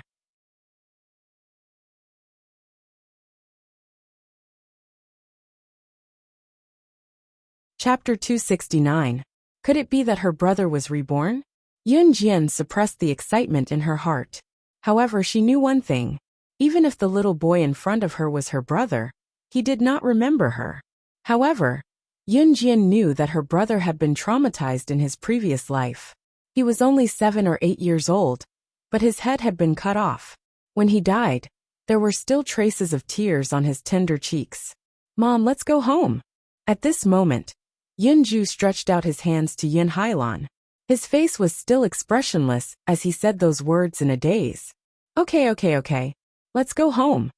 Yoon Haelan reached out and carried Yoonju. Then she apologized to Yoon Jian. "Juer wanted to go home, so I brought him home first. I didn't expect something like this to happen today. I won't bring him to such a dangerous place in the future. By the way, my house is nearby. If it's convenient, you can stay at my house for a few nights. This Weiwu Mountain is not easy to climb. Most people will come down not long after going up the mountain. The closer the mountain is to the top, the steeper the slope. Moreover, it could be life-threatening at any time. Therefore, most people would not risk their lives to climb up the mountain." "Okay." Yoon Jian nodded. Her eyes were fixed on Yoonju. Then she made a decision. "I'm not going up the mountain. It seems that I'll have to trouble you for a few nights."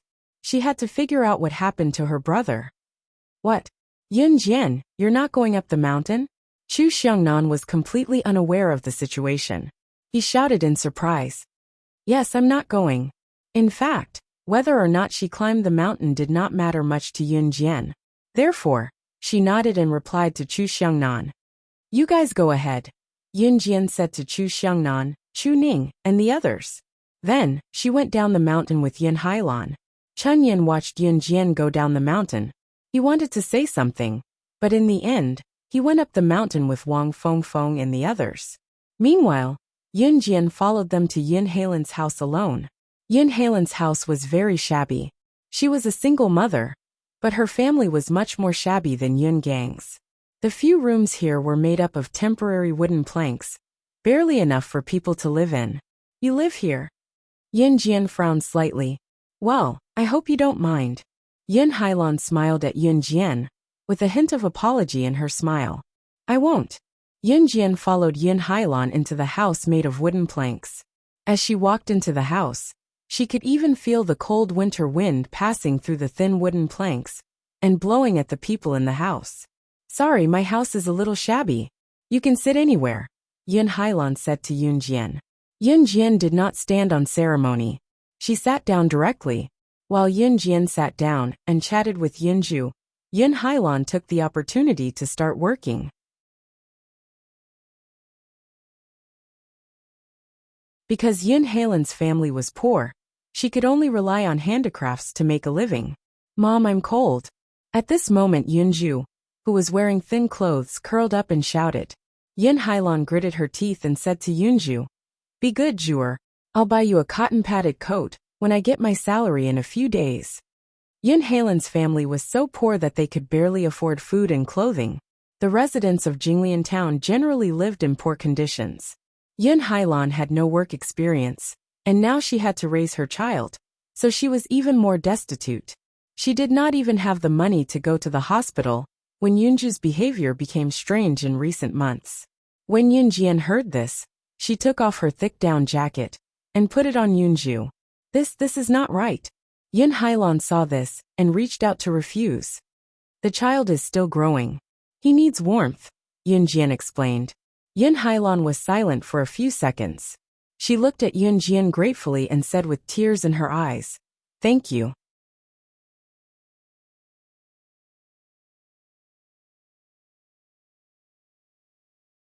Chapter 270.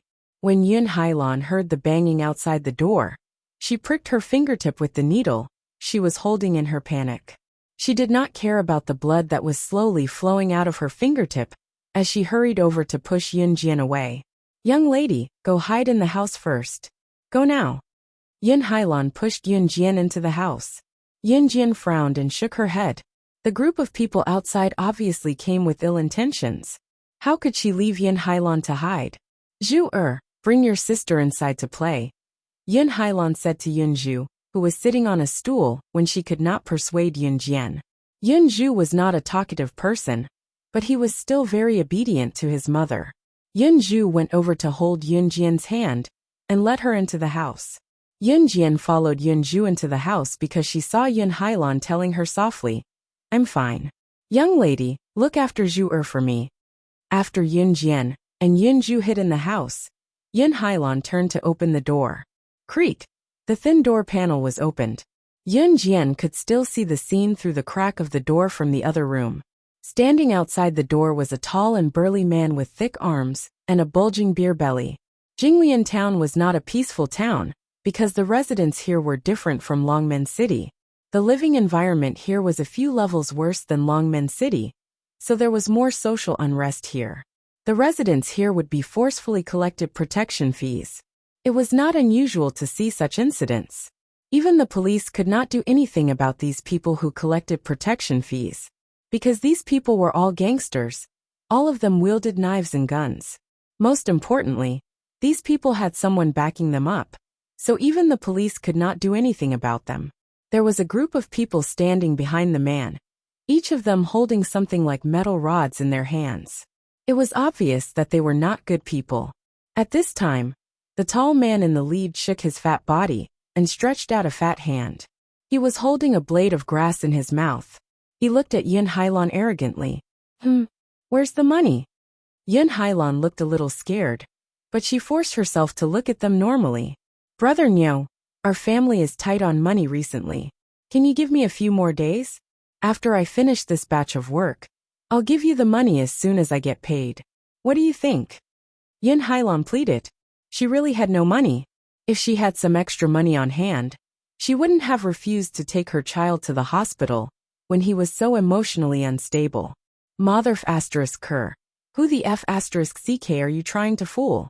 The other families have already paid the protection fees, and you're the only one who's still dawdling. Brothers, let's go. Don't talk nonsense with this woman. Let's smash her house and see if she can pay for it. The man called Brother Nyo waved an iron rod and was about to hit Yun Hailan's thin body. Yun Hailan was already prepared to take a beating. Brother Nyo's group was unreasonable. Because they were gangsters, they usually stirred up trouble and had a powerful background. Even the police couldn't do anything to them. It was common for Yun Hailan to be beaten. Of course, before she was beaten, she would lock Yun Zhu in the room so that the child wouldn't see it. She asked Yun Jian to hide as well, because Yun Jian was pretty. Brother Nyo's group was not only greedy, but they would also forcefully occupy beautiful women when they saw them. Many innocent girls in town had been defiled by this group of people. She was indebted to Yun Jian. Of course, she couldn't watch Yun Jian be bullied, so she asked them to hide and keep quiet.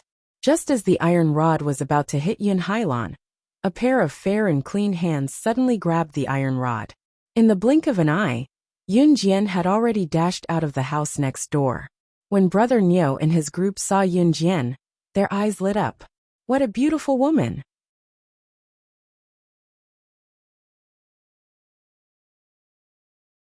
Chapter 271. Yun Jian's appearance stunned Brother Nyo and the others, but at the same time, they also looked at her with lustful eyes. Yo, Yun Hailan, when did you hide such a beautiful girl in your house? Brother Nyo's tone immediately softened, and his tone was not as tough as before. Why did you come out? Go quickly, this has nothing to do with you. Yun Hailan was shocked to see Yun Jian come out, and she quickly pushed Yun Jian out of the house. Yun Hailan actually just wanted to protect Yun Jian. You're here and you want to leave? Haha. Brother Nyo and the others blocked the door and stared at Yun Jian with evil eyes. Yun Hailan, how about this? Let this little girl accompany us, and we'll waive this month's protection fee. What do you think? Brother Nyo rubbed his chin and looked at Yun Jian, and said to her with an evil smile, as if Yun Hailan had gotten a great bargain. Dream on. Yun Hailan gritted her teeth, and she suddenly summoned her courage to shout at Brother Nyo and the others. Yun Jian was her benefactor, and Yun Hailan did not expect that Brother Nyo and the others would come to collect protection fee at this time. And she also did not expect that Yun Jian would not listen to her and come out to stand up for her. Naturally, she would not let Yun Jian fall into the hands of evil people. Mother **her. When did you get so bold? Huh. I'm giving you a chance today because of you. I won't collect this month's protection fee from your family. And your **king refusing a toast only to drink a forfeit? Brother Nyo said. And then he angrily smashed the iron rod on the door. Hearing Brother Nyo's words, Yun Jian laughed. Do you know the consequences of messing with the lion's head? Yun Jian raised her eyebrows. She suddenly curled her lips and looked at Brother Nyo and the others with disdain. Yo, little beauty, I can't guess such a deep mystery, but I know you're going to be mine soon. Brother Nyo narrowed his eyes and stared at Yun Jian. As he spoke, he even reached out his hand and wanted to pounce on Yun Jian. Brother Nyo immediately rushed towards Yun Jian, but before he could reach her, he was stopped by Yun Hailan. Yun Hailan's frail body blocked Brother Nyo and the others. She shouted desperately at Yun Jian. Take Zhu'er and run. Jump out of the back window. Don't look back. Go, go. Yun Jian narrowed her eyes. Run. This word had never appeared in Yun Jian's dictionary. Just as Yun Jian was about to kick Brother Nyo and his men away, Yun Zhu's voice was heard in the house. Mom! Yun Zhu had stood outside the house unknowingly. He saw the scene in front of him and cried out involuntarily, especially when he saw his mother desperately blocking Brother Nyo and his men with her body, not allowing them to come over. Brother Nyo and his men were even holding various weapons such as knives and iron rods. A horrifying image suddenly appeared in Yun Zhu's mind. Knives killing people. No, don't kill me. Yun Zhu suddenly hugged his head, as if he had recalled something. He squatted down in pain. Xiaozhu. Yun Jian's attention was attracted by Yun Zhu's actions. She stopped kicking Brother Nyo and his men and walked anxiously towards Yun Zhu. Xiaozhu, what's wrong? Yun Jian would only lose control when her brother was in danger. Yun Jian squatted down to check on Yun Zhu's condition. On the other side, Brother Nyo, who was blocked by Yun Hailan at the door, suddenly rolled his eyes.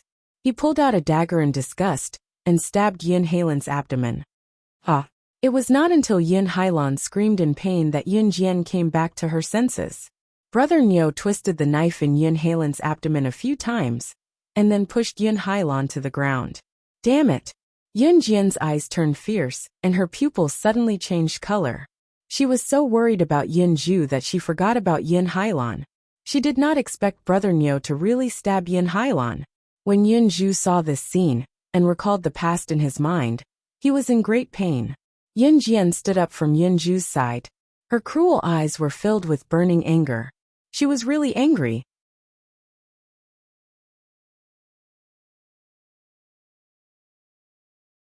Chapter 272. At first, Brother Nyo and the others didn't see Yun Jian as a threat at all. After all, in their eyes, how old was Yun Jian? No matter how powerful she was just a little girl. Where could she go? But the moment Yun Jian took out the butterfly knife, Brother Nyo and the others' eyelids twitched. **CK. Are you for real? The little beauty is hiding a weapon on her? Brother Nyo screamed. But even if you have a weapon on you, do you think you can beat us? Buffed. Brother Nyo looked at Yun Jian with contempt as she walked towards them with the butterfly knife. Just as he sneered, Yun Jian had already made her move. The butterfly knife in her hand moved nimbly between her fingers and then stabbed into Brother Nyo's abdomen at a strange angle. Brother Nyo's eyes widened. He didn't even have the chance to react before he was stabbed in the abdomen by this seemingly harmless girl in front of him. You, Brother Neo shouted desperately. You're not human. You're not human. How was it possible for a little girl to be able to display such quick skills? But Brother Neo couldn't finish his words. The moment Yun Jian withdrew the knife, Brother Neo fainted completely. With a bang, he fell to the ground and stopped breathing in the next second. Dead. Dead. Brother Neo is dead. Seeing that Brother Neo was killed by Yun Jian with such terrifying skills, Brother Neo's group of brothers became restless. Then they all ran away faster than anyone else. No one cared about Brother Neo's life or death. This little girl could kill. She could kill. Seeing this group of people run away, Yun Jian didn't chase after them. After all, the person who stabbed Yun Hailan was Brother Neo. And now Brother Neo was dead. Yun Jian walked over to check on Yun Hailan, who was stabbed on the ground by Brother Neo. She touched Yun Hailan's nose with her finger and calmed down. Fortunately, Yun Hailan wasn't dead. Then Yun Jian pressed around Yun Hailan's wound and found that the wound wasn't deep. But if it dragged on for a long time, even if the wound wasn't deep, the person would bleed to death. The equipment here wasn't complete. She could help Yun Hailan remove the knife, but without the proper equipment, the wound could easily get infected. Therefore, Yun Jian took out the hemostatic medicine that she had bought after her rebirth and used it to stop Yun Hailan's bleeding. Then Yun Jian ran out to stop a car. She was unfamiliar with this place and didn't even know where the nearest hospital was. Furthermore, Yun Hailan's wound wasn't suitable for her to carry her to the hospital. Fortunately, Yun Jian quickly stopped a kind-hearted Audi sports car at the entrance. The driver was a middle-aged man. When he heard that someone was injured, he hurriedly helped Yun Jian carry Yun Hailan into the car and send her to the hospital. Yun Jian held Yunju's hand and went to the nearest town hospital together.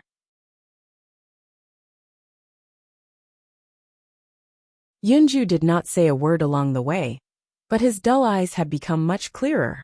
Yun Jian didn't stop until Yun Hailan was sent to the hospital's operating room.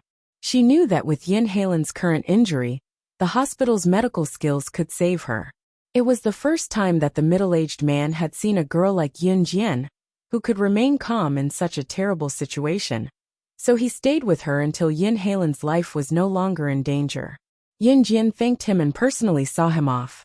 Yun Hailan hadn't woken up after the operation, but she had been moved to the ward. After finishing the formalities, Yun Jian took Yunju's little hand and walked to the ward. Sister.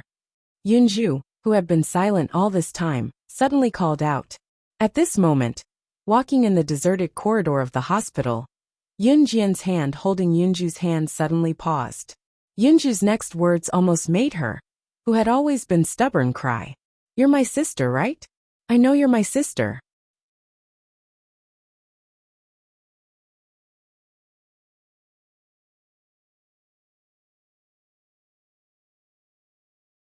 Chapter 273. Yunju's rosy cheeks were adorable. There was a hint of maturity in his tender face. He looked very much like Qing Ji, but it was not difficult to tell that he was a young boy with regular features. When he grew up, he would definitely be a charming man. They were blood relatives in their previous lives. Even though Yun Jian and Yunju had changed their bodies, they could still feel each other's feelings. Yun Jian smiled. A teardrop formed in her eyes. It swirled, but it did not fall in the end. She opened her mouth, but nothing came out. She just squatted down and hugged Yunju. She pressed her chin against Yunju's shoulder and nodded gently. Yunju raised his head. He reached out his little hand to grab the corner of Yun Jian's clothes. There was a faint smile on his little face. Sister. Yes.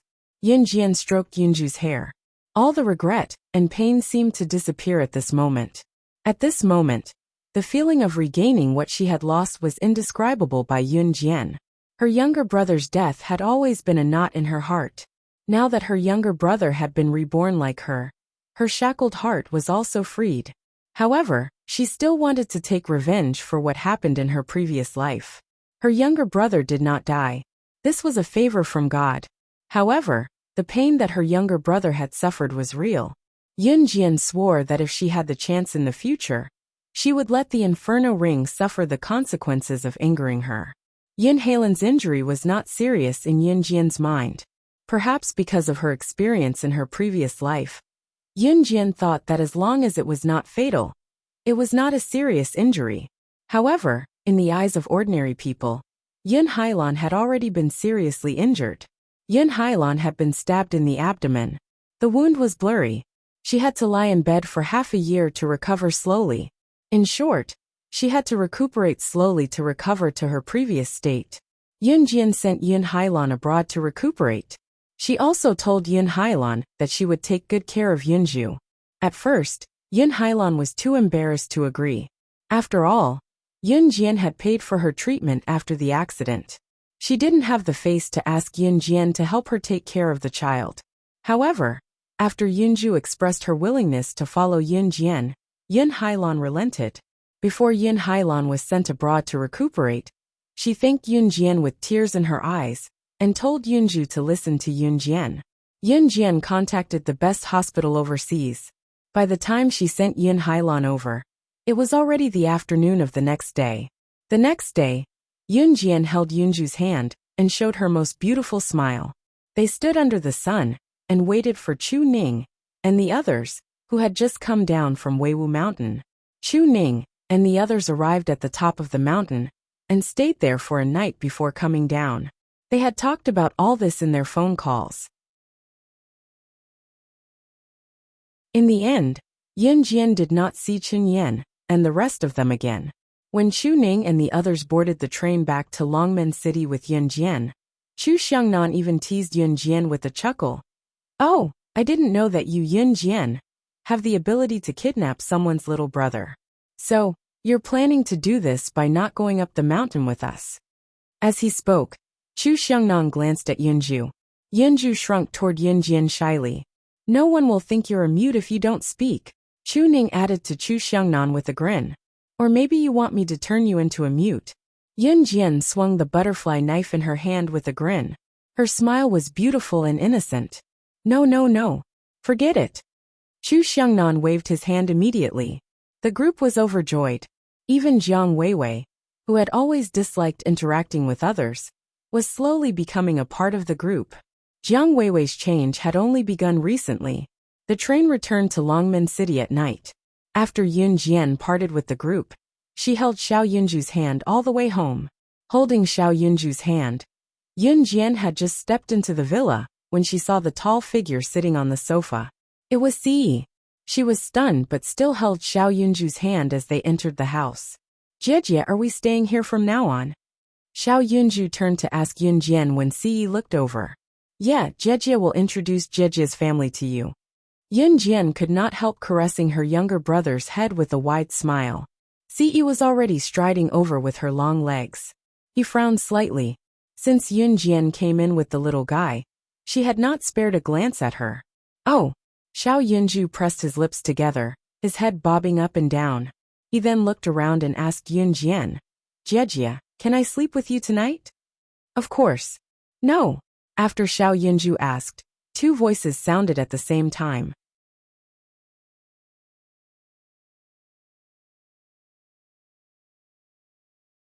Chapter 274. Yun Jian and Yunju were both stunned by Si Yi's words. Yun Jian in particular did not understand the meaning behind Si Yi's words. Yunju, on the other hand, shook his adorable little head from side to side. An 8-year-old child naturally did not understand that he had asked his older sister a question. Why was his older brother, who was so handsome, not allowing him to sleep with his older sister when his older sister had already agreed to it? Before either of them realized what was going on, Si Yi's tall and broad figure appeared in front of Yun Jian. He raised his good-looking eyebrows slightly and turned to look at Xiao Yunju. His short hair tilted to the side as he repeated his words in a mellow and pleasant voice. "You're not allowed to sleep with her." Yunju's arrival had been unexpected. Moreover, he had not helped Yunju clean up a clean room. However, Yunju wanted to sleep in the same room as Yun Jian. Even though Yunju was just a little kid, he would not allow it. Xiao Yunju frowned when he heard Si Yi's words. He looked at Si Yi in confusion and asked, "Big brother, why can't I sleep with my older sister?" The corners of Siyi's lips quirked up, his handsome lips exuding a certain charm. He paused for a moment before he came up with a random excuse. Because you're a boy. After that, he added, you'll sleep in my room tonight. With that, Siyi turned and went upstairs. No matter how much he explained, he didn't. Ridiculous, Yunjian said softly as she watched Siyi go upstairs. She then reached out to rub her younger brother's head. Little Zhu, you can sleep with big brother tonight. Yunjian looked at her younger brother with a bright smile. Okay. Yunju was a very obedient child. He quickly realized that he could not sleep in the same room as his older sister. However, big brother seemed very fierce just now. Forget it, he should listen to his sister. In the evening, when Qin Yiru and others went home, Yunjian introduced Yunju's background to Qin Yiru. Of course, she would not tell Qin Yiru that Yunju was her younger brother in her previous life. She just made up a story, but it was close to the reality. She said that Yunju's mother was seriously injured and hospitalized. She felt sorry for Yunju, so she brought her home to raise her. Qin Yiru was kind-hearted, and since she started working at New Cruise, she had been saving more and more money. He could afford to raise another child. Moreover, Yunju was very likable. Qin Yiru soon fell in love with Xiao Yunju. He even kept calling her Xiaozhu Xiaozhu. Yunjian handled the school transfer procedures for Yunju. The 8-year-old Yunju was already in primary 1. Now that he came back to Longmen City with her, Yunjian quickly got someone to handle the school transfer procedures and enrolled him in school as usual. At the same time, Yunjian went back to her normal school life. Since Zhang Xiaofeng and the others knew that Yunjian was the director of New Cruise, they had been coming to her every day. Of course, Yunjian did not forget to get Zhang Xiaofeng to train his body every day. In the blink of an eye, it had been almost 3 months since her rebirth. This Friday, Yunjian went to Yunyi's school to look for Yunyi after school. She could not find her in the classroom. He went to the music classroom. It's New Year's Day soon. Your brother participated in a program during the New Year's Day performance this year. He's busy rehearsing in the music classroom now. A boy in the class who could tell that Yunjian was Yunyi's younger sister pointed the way for Yunjian out of kindness.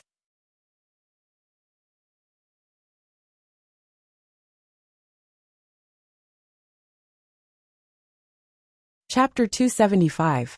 The DE Senior High School that Yunyi studied in was an elite school, but not everyone could enroll in it. And for such a public school with such a foundation, its education level was also very high. Here, not only could students enjoy the guidance of first-level education teachers, they could even choose their own interests and hobbies.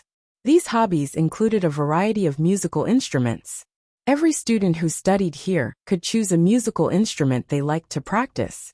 At the same time, there were teachers who specialized in musical instruments, who taught the students how to play. Just as Yunjian approached the music classroom, she heard the sounds of various musical instruments being played. The sound of all the instruments mixed together was like a cacophony of noise, extremely unpleasant to the ears. Now that she was closer, she could even see the young man standing in front of the classroom with his slender fingers strumming the guitar. He was as quiet and gentle as a clear spring. Her brother Yunyi was a guitar student. He was very good at it. Yunyi had come into contact with the guitar before he studied in this school. Yunyi came into contact with the guitar because of his junior high school teacher. Yunyi's junior high school teacher was a beautiful woman who loved to play the guitar. When Yunyi became obsessed with the guitar, his junior high school teacher knew that Yunyi liked it, but could not afford a guitar to practice due to her family's financial situation. So she gave her guitar to Yunyi. Yunyi had been teaching himself to play the guitar, and had not stopped since. Xiaojian. Yunyi noticed Yunjian quickly. He kept his guitar and placed it aside before going to Yunjian. Guh. Yunjian called out with squinted eyes and commented to Yunyi, "You played well." It was indeed well done. Yunyi chuckled in embarrassment and led Yunjian into the music classroom. The music classroom was currently filled with the sound of various musical instruments being practiced diligently. It was very noisy. "Yunyi, who's this cute little girl?" Just as Yunjian was looking around, an unfriendly voice rang out. A pretty girl in a pretty pink dress with regular features stood in front of Yun Jian, looking at her maliciously, with a hint of threat in her tone. At first glance, Yun Jian did not feel anything special about the girl. "She's my younger sister, Yun Jian." Yunyi answered with a smile and introduced the girl to Yun Jian. "She's Chen Yubing, the main pianist for our New Year's Day performance." Yunyi gave a simple introduction. Yun Jian, on the other hand, noticed it. The girl named Chen Yubing kept glancing at Yunyi. The adoration in her eyes was clearly visible. Yun Jian also realized that Chen Yubing had a lot of opinions about her at first. But when Yunyi said that she was his younger sister, Chen Yubing's expression changed again. "Wow, you're Yunyi's younger sister." Chen Yubing shouted and glanced at Yunyi. Then she walked over and pulled Yun Jian to the only piano in the music classroom, as if she was an old friend. At the same time, Chen Yubing was still mumbling to herself, as if she was afraid that others would not know how good she was. "Little girl, is this your first time here? Hee, do you want to learn how to play the piano? Although I'm not very good now. I'm only at the 9th grade of piano, but I can teach you how to play."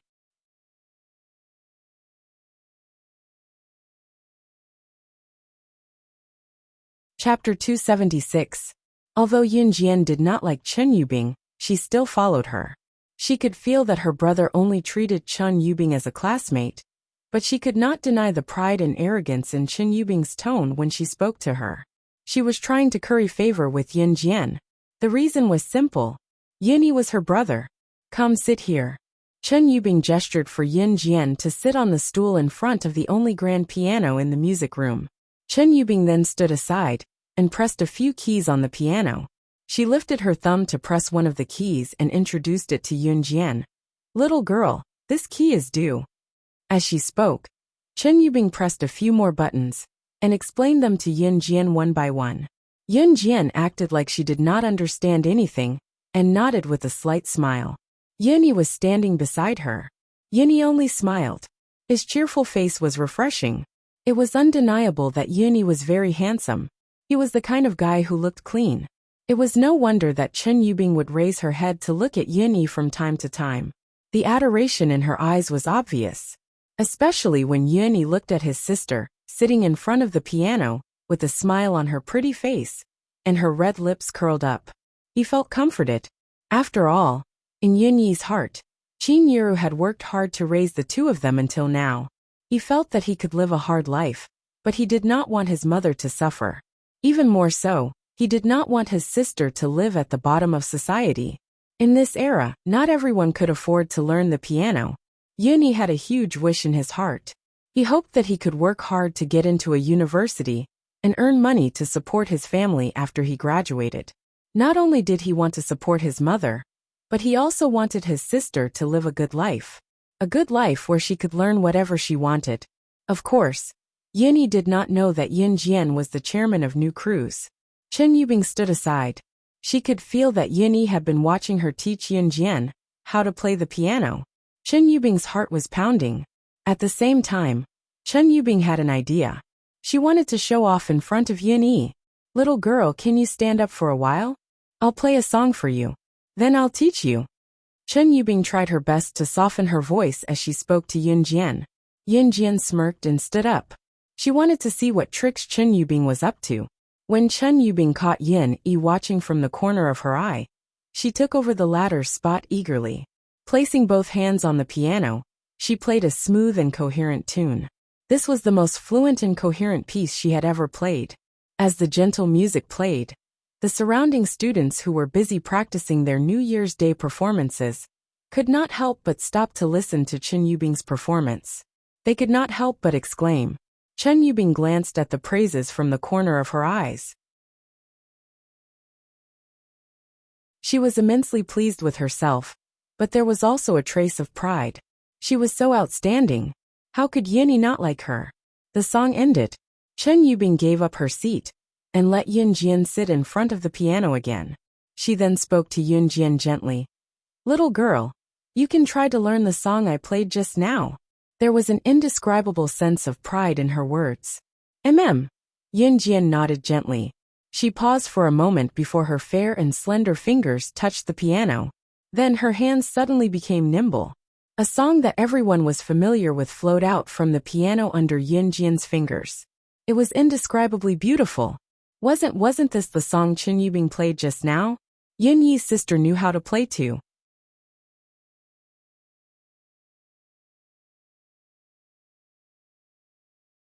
Chapter 277. You know how to play this song? Just as everyone was flabbergasted, and even Yunyi widened her eyes, Chen Yubing's astonished voice rang with a hint of surprise and embarrassment. She knew how to play. Yunyi's younger sister knew how to play the piano. Chen Yubing's current shock and awkwardness were indescribable. She had been showing off in front of Yun Jian just now, but the latter had been mocking her all along. She did not tell her. Yun Jian did not tell her that she knew how to play the piano. Was he trying to embarrass her? For a moment, Chen Yubing's face gradually darkened. Yeah, Xiao Jian, you know how to play the piano? In contrast to Chen Yubing's shock, Yunyi was much calmer, but there was still a lot of shock and astonishment in that calmness. Guh, I learned this from Xiao Yan when I was in Xinjiang town. Yun Jian smiled. She was not lying. The original owner of the body had indeed gone to Lu Fian's house to learn piano from her for a while when she was in Xinjiang town. It was because Lu Fian came from a well-to-do family. Her parents were both teachers, and she had learned piano from a teacher. The original owner of the body had also learned from Lu Fian for a period of time, but it was not very professional. Yun Jian smiled and said, "But it's my first time hearing this song. You played it so well the first time you heard it." When everyone heard this, they were once again shocked. Chen Yubing, on the other hand, froze on the spot like she had been slapped hard. Yun Jian could play it so well after listening to it once? What was she then? She had almost scraped the skin off her hands to practice this song. Chen Yubing's face paled. Yunyi smiled in relief and placed his long fingers on Yun Jian's head to rub it gently. I see. He still remembered that Lu Fian was his younger sister's best friend. Amen. Yun Jian nodded with a smile. Right, Ge, are you coming home today? Yun Jian asked with a blink, and changed the topic quickly. Chen Yubing was left out in the cold. Amen, I am. Yunyi thought about it and nodded. For the sake of a good learning environment, Yunyi had not been home for a few weeks. In spite of it, he was aware of the addition of Yun Zhu to the family, and expressed his warm welcome. Let's go to a restaurant today. Mom doesn't work overtime today. Treat it as a welcome party for Xiao Zhu, Yun Jian said with a smile. Sure. Yunyi nodded, and went to pack his things. Xiao Jian Ge. To go back with you to go home. From beginning to end, Yunyi did not spare Chen Yubing a second glance. On the other hand, Yun Jian and Yun Yi were already out of the school gate. As they made their way to the main road, they saw someone coming toward them. The person had short hair, and wore a short-sleeved t-shirt. He was drenched in sweat, and looked like he had just come back from jogging. It was none other than Su Haokol, who had just come back from jogging. As the son of a mafia boss, Su Haokol had always had the habit of exercising. When Su Haokol saw Yun Jian, he told Yunyi with a smile. Your sister is here to pick you up from school. I'm so envious that you have such a great sister. Su Haokol even greeted Yun Jian as he spoke.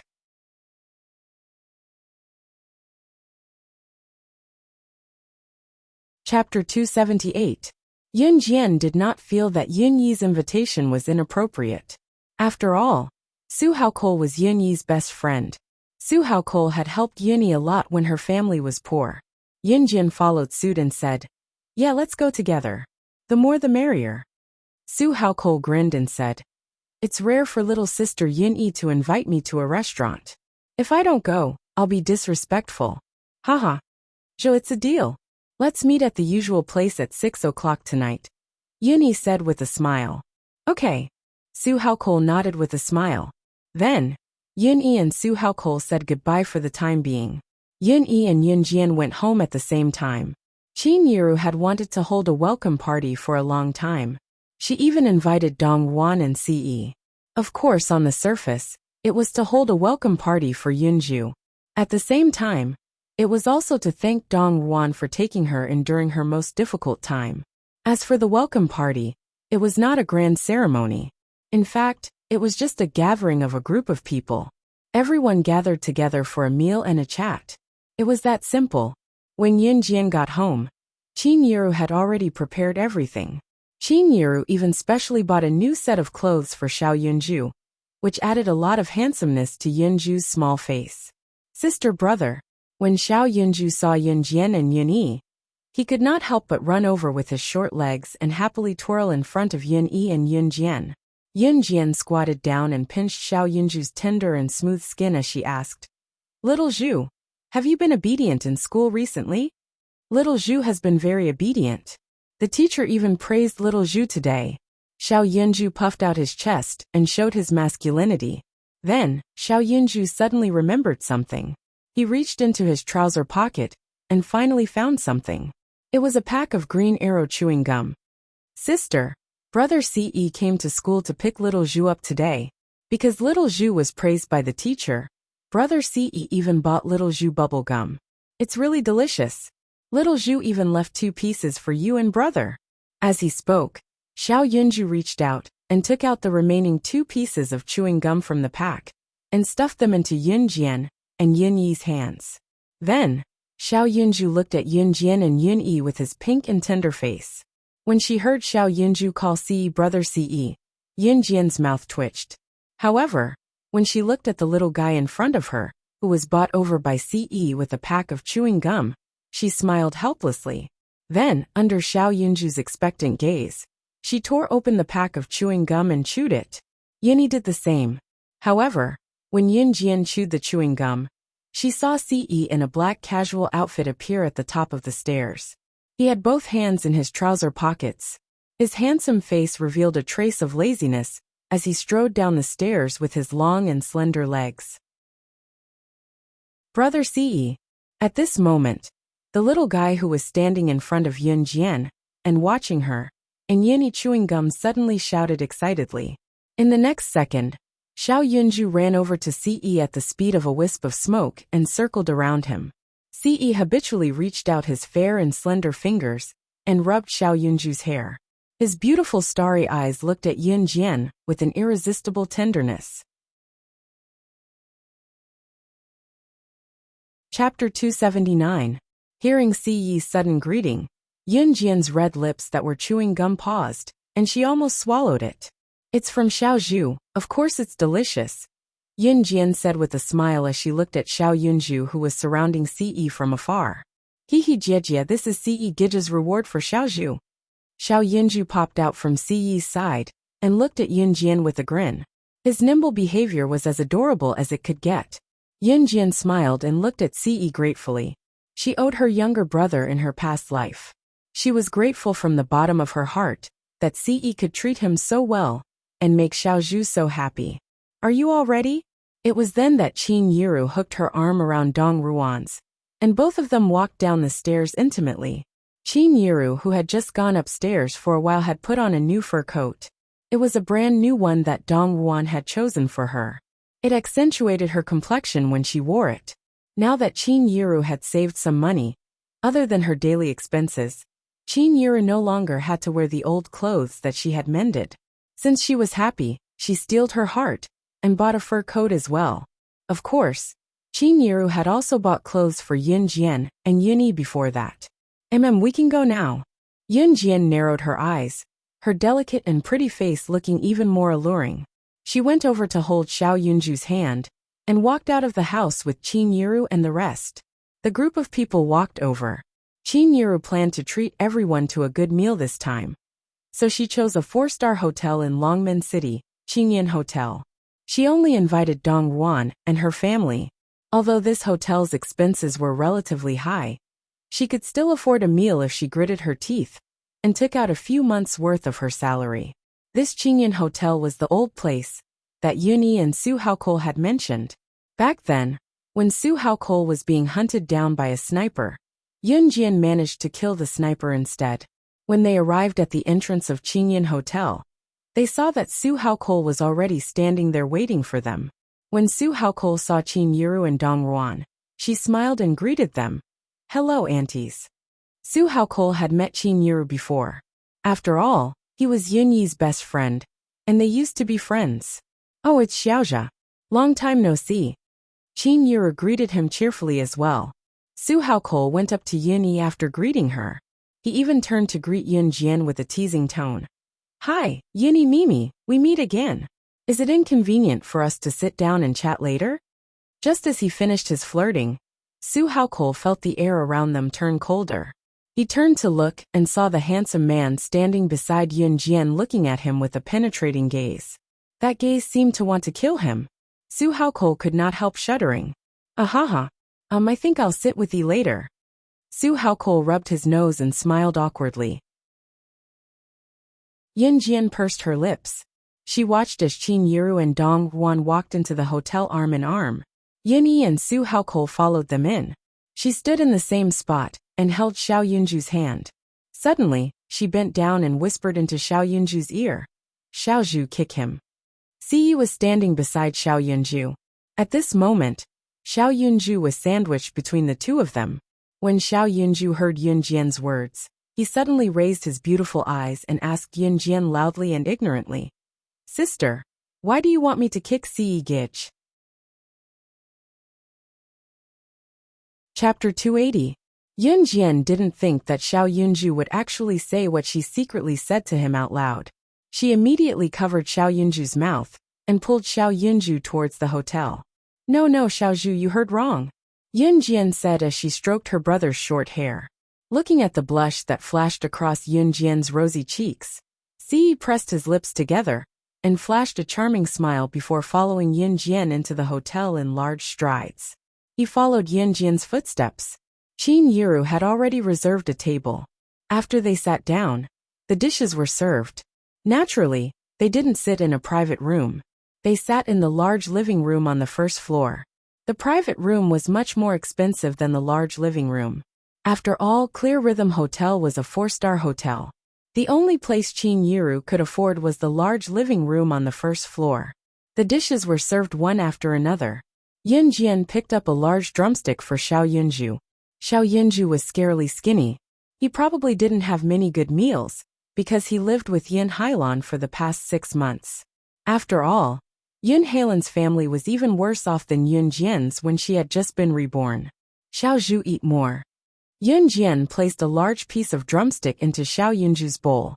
Who knew that the moment the drumstick was placed in Xiao Yunju's bowl, Xiao Yunju would shake his little head. He used his chopsticks to pick up the drumstick and placed it in Si Yi's bowl. At the same time, Xiao Yunju pouted and said with his pink lips, Xiaozhu doesn't like drumsticks. I want to give them to Si Yi Gij. Yun Jian had a huge question mark in her heart. When did Xiaozhu become so clingy to Si Yi? How could she, as his older sister, not know? Xiaozhu, if you don't like drumsticks, don't put them in Si Yi Gij's bowl. It's impolite. Yun Jian said as she stroked Yun Ju's smooth short hair. Besides, she used her chopsticks to pick up the drumstick. Si Yi wouldn't eat it, right? However, just as Yun Jian finished lecturing Xiao Yunju, Si Yi picked up the drumstick from his bowl and gently swallowed it. Yun Jian swallowed and was speechless. But Si Yi Gij said that if Xiaozhu doesn't like it, I should give it to Si Yi Gij, because I can't waste food. Xiaozhu blinked his eyes and looked at Yun Jian innocently. Yun Jian retorted at Yun Ju's words. How dare he instigate Xiao Yunju like this? Yun Jian suddenly turned her head and glared at Si Yi. She looked just like a wife complaining about her husband. Si Yi pursed his lips and gave her a handsome smile. Seeing Si Yi's handsome smile, Yun Jian's heart suddenly stopped. She quickly lowered her head and quickly swallowed the food in her bowl. As for Yun Jian and Si Yi's actions, no one noticed them. Su Haokol was busy chatting with Yin Yi. Qin Yiru and Dong Guan were also happily chatting. Only Xiao Yunju, who was sandwiched between Yun Jian and Si Yi, raised his head and looked around. What were big sister and Si Yi Gij doing? Oh, you guys are also here for dinner? What a coincidence. At this moment, a familiar female voice called out from behind Yun Jian. Yun Jian turned her head and saw Chen Yubing, who had changed into a glazed dress and braided her hair. She smiled and greeted them as she walked over. It's her. Yin Jian frowned. Chen Yubing walked over and sized up Yin Yi. Then, she used a familiar voice to speak to Qin Yiru.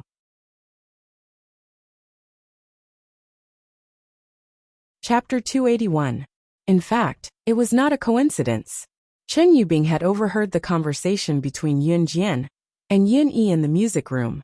In addition, one of Chen Yubing's friends overheard Yun Yi and Su Haokol saying, "See you at the usual place at the school gate." Weren't these the usual places that Yun Yi and Su Haokol frequented? Chen Yubing had always been secretly in love with Yun Yi. How could she not know? Thus she came here. Of course, she deliberately redressed herself before coming here, because it was very likely that she would meet Yun Yi's mother today. However, it turned out that she really did meet Yun Yi's mother, Qin Yiru. Thus, she quickly came over to greet her. "Oh, so you're Yun Yi's classmate. Hello, hello." Qin Yiru quickly stood up and greeted Chen Yubing when she heard that Chen Yubing was Yun Yi's classmate. Qin Yiru had always been friendly to her son and daughter's friends. This was normal. At this time, Yun Yi, who was sitting at the side, frowned silently. "By the way, classmate, have you eaten? Do you want to sit down and have dinner with us?" Qin Yiru did not find anything wrong. Instead, she asked Chen Yubing very kindly, "This auntie, won't it be embarrassing?" Chen Yubing looked around and then showed an embarrassed expression. However, she still sat down at a seat not far from Yun Yi. In fact, Qin Yiru did not really intend to let Chen Yubing sit down. She was just being polite. However, when she saw that Chen Yubing really sat down, Qin Yiru could only go along with it. Qin Yiru smiled and said politely, No, since you are Yi's classmate, you can be more casual." Yun Jian did not expect Chen Yubing to be so shameless. She turned her head and saw her brother frowning. His frown was so tight that it could kill a fly. Then, with Chen Yubing's self-conscious participation, the atmosphere became less cheerful. Yun Jian could even feel Chen Yubing's eyes darting towards Si Yi's face from time to time after she sat down. Yun Jian immediately felt that this feeling was very unpleasant. In fact, Yun Jian's intuition was right. It was only after Chen Yubing sat down that she saw Si Yi. His perfect face was like a work of art carved by God. Anyone who sat beside him would pale in comparison. In spite of it, Chen Yubing only took a few more glances at him. She knew herself well enough to know that a man like that would never belong to her. So she shifted her attention back to Yun Yi. Even after Chen Yubing joined in, everyone picked up their bowls and ate their own food, not saying a word. The atmosphere was even more subtle. After dinner, Chen Yubing shamelessly followed them all the way out of Qingyun Hotel. Chen Yubing even trailed behind Qin Yiru, like she was trying to curry favor with Qin Yiru. She could not help finding topics to flatter the latter. "Auntie, it's rare for us to get together. Why don't we go shopping together? I saw that the newly opened Pacific department store has a lot of new clothes that will fit you perfectly. Why don't we go take a look?" However, Chen Yubing thought in her heart, which woman doesn't like to be beautiful? She first took care of Yun Yi's mother.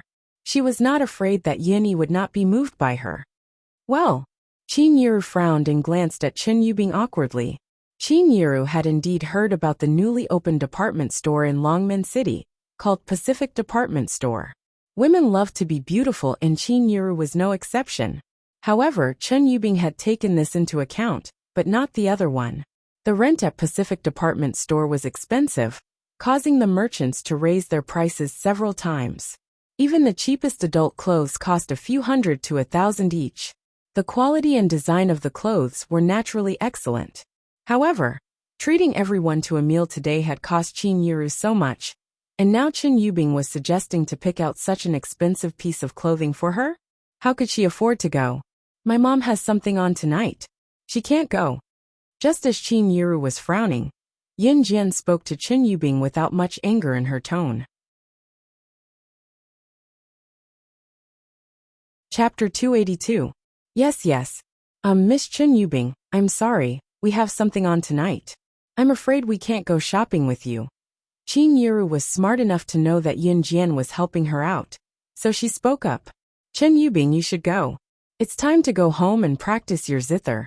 Yun Yi, who had been silent, could not help telling Chen Yubing. His words carried a strong sense of urgency and impatience. I. Chen Yubing, who was instantly isolated, bit her lip and left under Yin Yi's impatient gaze, leaving behind a reluctant statement. Then I'll go first. See you in school, Senior Yin Yi.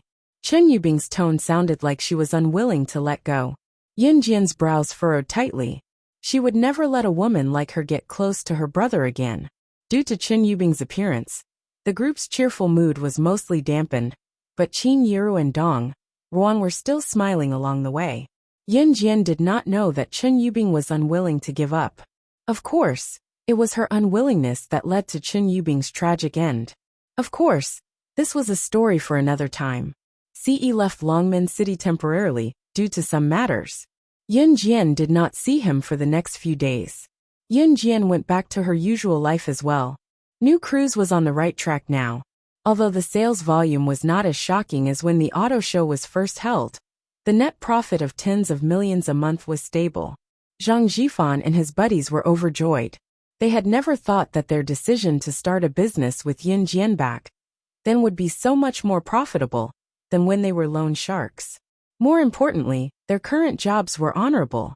This was especially true for Zhang Jifan. Whenever he walked out into the crowd, people would point at him and exclaim, "Look, that's the big boss of New Cruise." Yin Jian's monthly income was in the millions, and even tens of millions. It was her privilege as the director of New Cruise. At this time, there were only a few days left before the New Year's Day performance. It was only about a week away. The students who were rehearsing for the New Year's Day performance were all busy. Yin Jian, who did not sign up for the performance, seemed to be very free. Yin Jian's Dragon Gate No. 1 High School and Yin Yi's first high school jointly organized the New Year's cultural performance.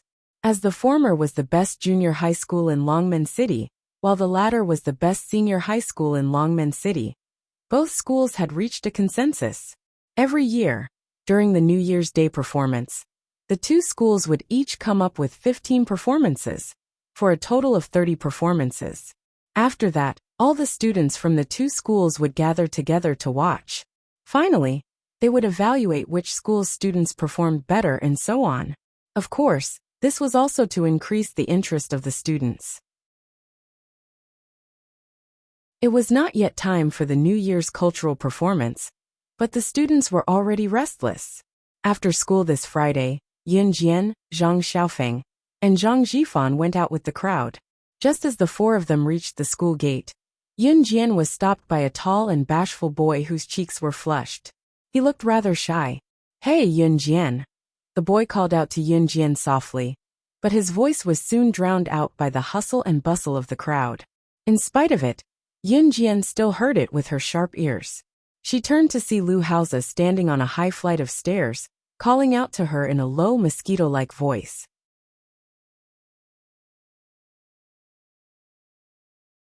Chapter 283. When Yin Jian walked over, Zhang Xiaofeng and the rest followed. Zhang Xiaofeng, Chen Xini, and Ling Yichen had seen Lu Haozi before, so they were not unfamiliar with him. "You guys go ahead first." Yin Jian turned to look at Zhang Xiaofeng and the rest and reminded them. Zhang Xiaofeng and the rest would go to New Cruise to report to Zhang Jifan whenever they were not studying on the weekends. The three of them were determined to learn from Zhang Jifan. At the same time, they wanted to make a name for themselves in the business world. We'll go ahead first then." Zhang Xiaofeng nodded at Yin Jian and left with Chen Xini and Ling Yichen. Yin Jian turned to look at Lu Haozi. She narrowed her eyes and said, "Let's find a quiet place to talk." Yin Jian and Lu Haozi found a quiet place and looked at each other. Lu Haozi's cheeks flushed as Yin Jian stared at him. He looked like an adorable little brother. He dared not look into Yin Jian's eyes. Instead, he lowered his head and looked at Yin Jian. "Our elder is back. I told him that you're looking for him, so he asked me to tell you when you're free to meet him." Lu Haozi said all this in one breath. At this time, his face was as red as an apple. "I'm free now." Yin Jian moved her red lips and smiled. Therefore, Lu Haozi brought Yin Jian to his house to meet his elder. Yin Jian followed Lu Haozi back to the school gate. They took bus route 11 from the school gate to the east station, and then took the rural bus. It was a bumpy ride of about 1.5 hours before they arrived at Lu Haozi's house. Lu Haozi's house was located in a small town. It was quite far from Xinjiang town, almost one in the east and one in the west. Lu Hao's family lived in a courtyard house. Lu Hao's family wasn't the only one living in this courtyard house. Their direct family members, side branches, and even the family elders were all living here. The Lu family was an ancient family, and could be considered a hidden family now.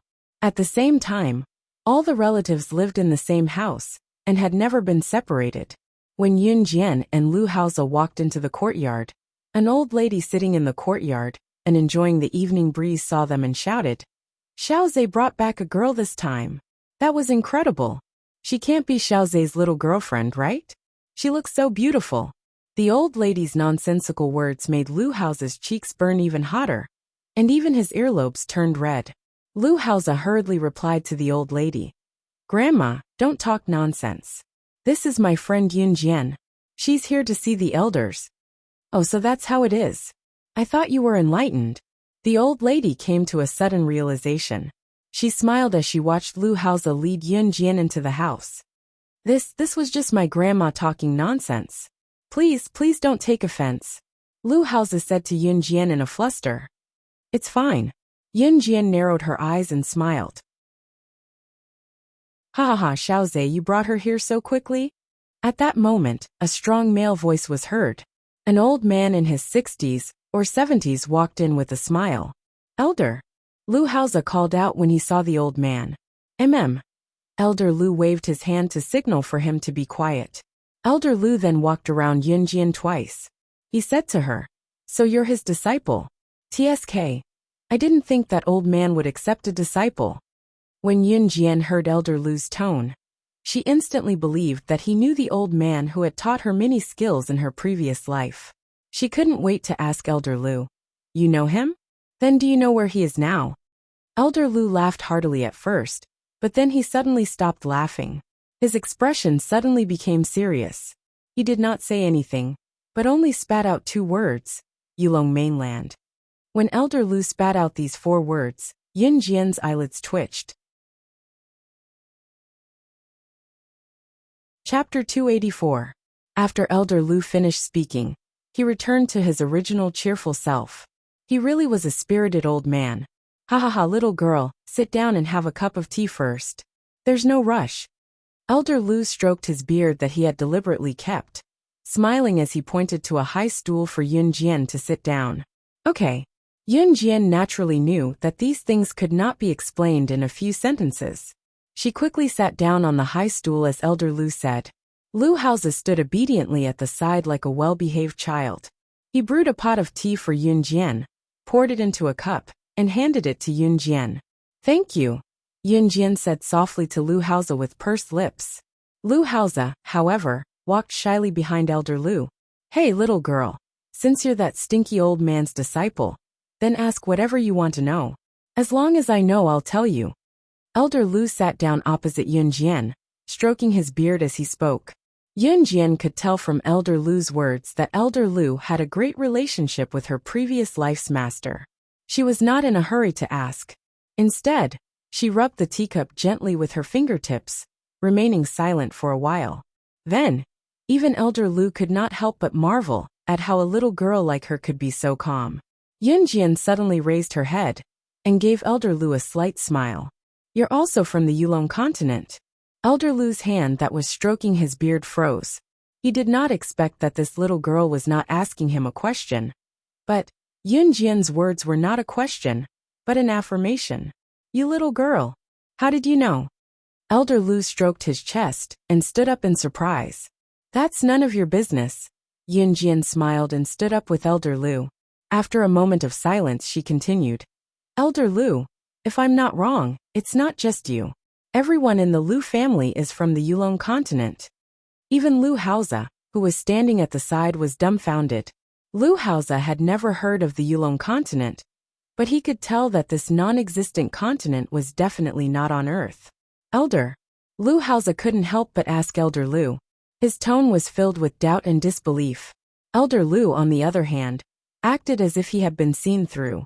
He stopped pretending and muttered, "That's right. I, and even the entire Lu family, migrated from the Yulong continent." Elder Lu was silent for 2 seconds before continuing. But now that I think about it, it has been many years since I moved here with the Lu family. This old man and your master have not seen each other for over 20 years. But I can guarantee that if you can't find that old man in this world, he must have returned to Yulong mainland. As for the other matters of the Yulong continent, it's not convenient for me to talk about them. Little girl, if you're fated, go and find out for yourself. The last few sentences were said with a deep sigh. After Elder Lu finished speaking, he stroked his long beard and walked away with a sigh.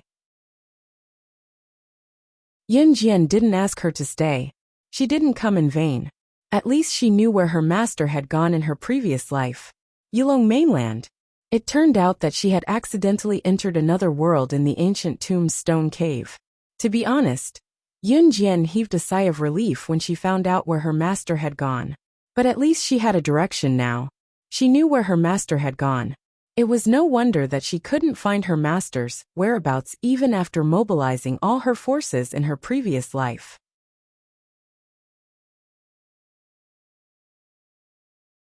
Chapter 285. It was already very late when they returned from Lu Hao's house. Yun Jian did not go to the military training camp today, so she fell asleep the moment she got home. Nothing special happened in the next few days. 7 days later, the annual New Year's Day performance that the students had been looking forward to officially began. Early in the morning, Chen Sini screamed excitedly. Chen Sini was participating in the performance at night. Her performance was singing. Chen Sini had a good voice, and the songs she sang were very pleasant to listen to.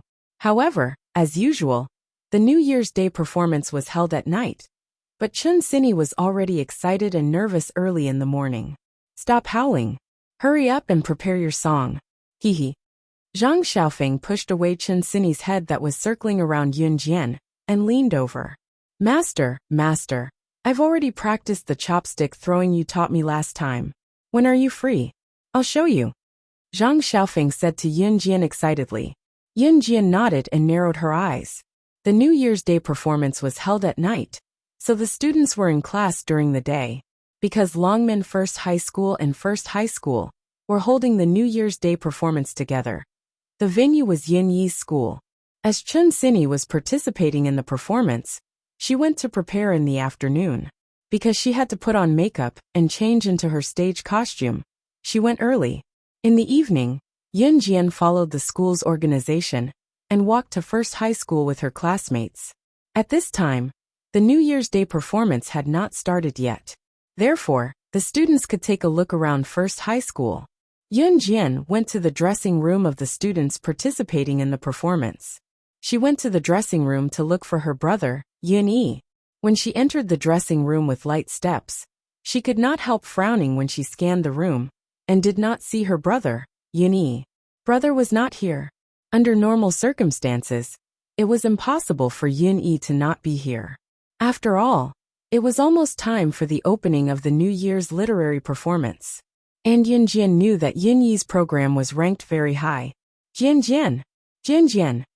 A silhouette dashed into the dressing room in a hurry. Chen Sini, who was halfway done with her makeup, sprinted in and grabbed Yun Jian's hand, telling her in a breathless voice, Yun Jian, I'm not going to let you go. Jian, I saw your brother being dragged out by a bunch of gangsters just now. I think it's because of a girl. She said she's going to beat him up. Go take a look. Chen Sini took a few deep breaths. She was still putting on her makeup when a group of people suddenly rushed in from the door and directly grabbed a boy who was bullying her. Taking a closer look, she realized that the boy was her Jian's brother. Listening to the gangsters' insults, they seemed to have taken him away because of a girl. Chen Sini was only halfway done with her makeup when she stopped and ran out to look for Yun Jian. It was only after a round of searching that she sprinted back when she heard that Jian was heading to the dressing room. Those who came to look for trouble on the eve of the New Year's literary performance were definitely up to no good. Yun Jian's brows scrunched up at that.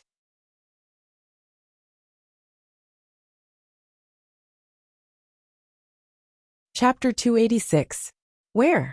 Yun Jian ran out with Chen Sini. Over there. I saw them go that way. Chun Sini didn't even have time to catch her breath, as she hurriedly led Yun Jian out. First high school large field. Because the New Year's Day performance was about to begin, there was almost no one in the field. Even the teachers were busy at the front desk of the New Year's Day performance. So it became a good place to fight.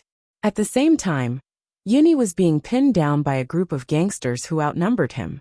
Yunyi's handsome face didn't have a trace of fear. A blonde with dyed blonde hair who stood in front of Yunyi was pointing at his nose and scolding him. "Hey! Do you know who I am? How dare you fight with me over a woman? Chen Yubing is the woman I like. How dare you fight with me over her?" The blonde-haired guy cursed fiercely. His saliva almost sprayed onto Yunyi's handsome face. Heh! Yunyi only sneered, and was too lazy to explain. He fought with the blonde-haired guy over Chen Yubing? Are you kidding me? Alright, you're still laughing. The blonde-haired guy's small eyes narrowed into slits. He clenched his fist and was about to hit Yunyi. "Don't! Brother Huang, stop!" At this moment, a soft and delicate voice cut in from the gap. Chen Yubing was seen swaying her long hair. She frowned and ran over with a trace of anxiety on her face. "Brother Huang, don't hit Yunyi Sr. Don't fight for me, don't." Chen Yubing revealed a scared and worried expression.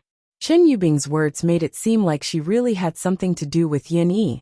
When the blonde-haired guy heard this, he became even angrier. He looked at Chen Yubing and said to her in a gentle tone, "Bing Bing, just watch. I'll let this guy know the price of fighting with me over you. This is a contest between us men." Chen Yubing's words earlier had completely reversed the black and white facts. He even made the blonde think that Chen Yubing was innocent, and that Yin Yi was the one who wanted to snatch Chen Yubing away from him. With that, the blonde raised his leg and kicked at Yin Yi's abdomen, who was being held down by his brothers. Just as the yellow-haired man lifted his leg to kick Yin Yi, a fist-sized rock flew towards the yellow-haired man's raised leg. Coincidentally, at the same time, the rock smashed into the yellow-haired man's acupoint at an astonishing speed. Roar! A heart-wrenching pain came from his leg. The yellow-haired man retracted his leg that was about to kick out. He was in so much pain that he knelt on the ground. On the other side, Yun Jian and Chun Sini, who had thrown the large stone, had already walked over. "You want to hit my brother? Have you asked for my permission?" Yun Jian let out a breath, and a cold and sharp gaze swept through the entire audience. Xiao Jian. When Yunyi saw his younger sister, he was reminded of his sister's skills, and flashed a radiant smile. "F***CKU. How dare you throw a rock at me? Little girl, you've got guts. Do you know who I am?" The yellow-haired man wailed as he sat on the ground. Before the yellow-haired man could finish his shriek, his head was hit by a pair of broken shoes. In the blink of an eye, Yun Jian had taken down the yellow-haired man's brothers. She even kicked one of the men's shoes away, hitting the man's face directly. Then, Yun Jian's casual warning rang. "I don't know who you are, but remember, if there's a next time, I'll stab this knife in my hand into your heart." As she spoke, Yun Jian was already toying with the butterfly knife that had appeared out of nowhere like magic. King Dare? The yellow-haired man felt like his dignity as a man was being trampled on after being hit by a pair of smelly shoes and being threatened. So he hollered loudly, "Let's see if I dare to." Yun Jian raised her voice and flung the butterfly knife in her hand out right after she said that. The yellow-haired man and his men shuddered, because they saw the butterfly knife that had been thrown out by Yun Jian had already stabbed into Chen Yubing's braids after she spoke. It was so close that the butterfly knife would not have pierced Chen Yubing's hair, but her head instead.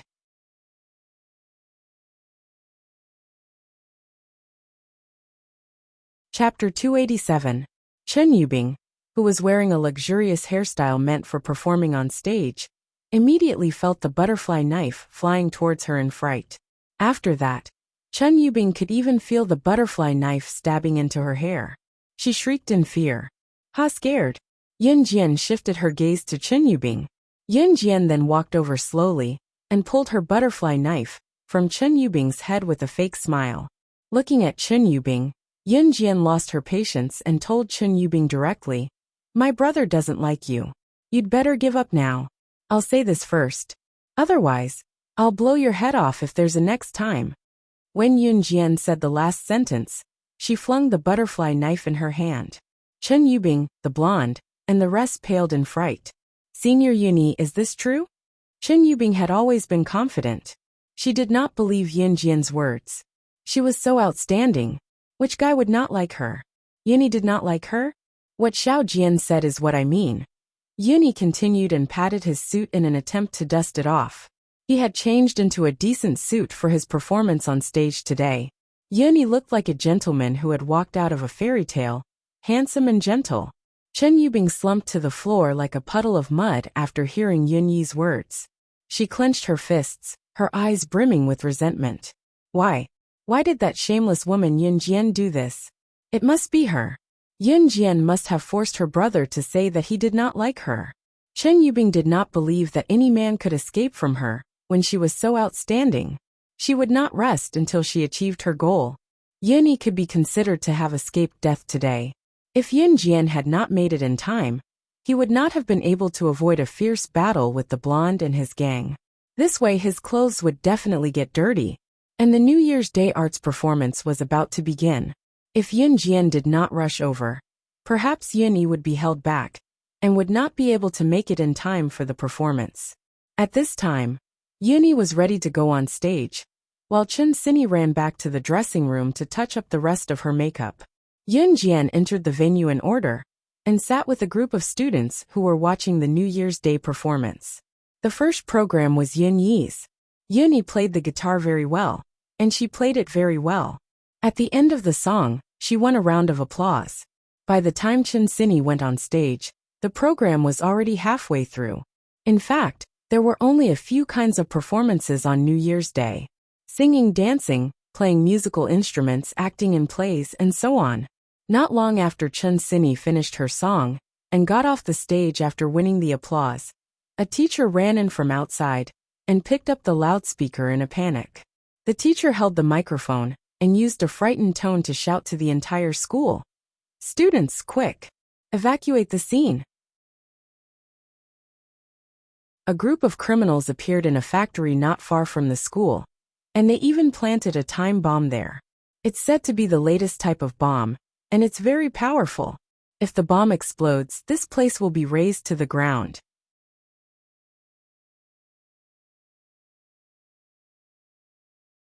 Chapter 288. The teacher hollered. Due to the urgency of the situation, he did not even have the time to catch his breath. In spite of it, the teacher was quite considerate. If he had met someone who only cared about himself, he would probably have run away the moment he learned of the danger. He would not have risked his life to come here and inform the students to evacuate. Ah, what? There's a bomb buried nearby. Are we going to die? Sob, I don't want to die. Run. Just as the teacher was done, the students present became agitated. There was only one expression on everyone's face: fear, panic, and terror. For a moment, the scene was extremely chaotic. Everyone ran towards the exit. Students, don't be agitated. Don't panic. Please leave in an orderly manner. Faced with such a sudden situation, there were still teachers who stood up and pretended to be calm to host the event. Although the New Year's Day performance had yet to end, who would have the time to pay attention to this when their lives were threatened? Although there were teachers helping the students to evacuate in an orderly manner, there were still some who were so scared that they could not even move their legs. One such example was Chen Yubing, who had just returned. Chen Yubing was so scared that she could not even move her legs. In the past, she would definitely pester Yun Yi whenever something like this happened.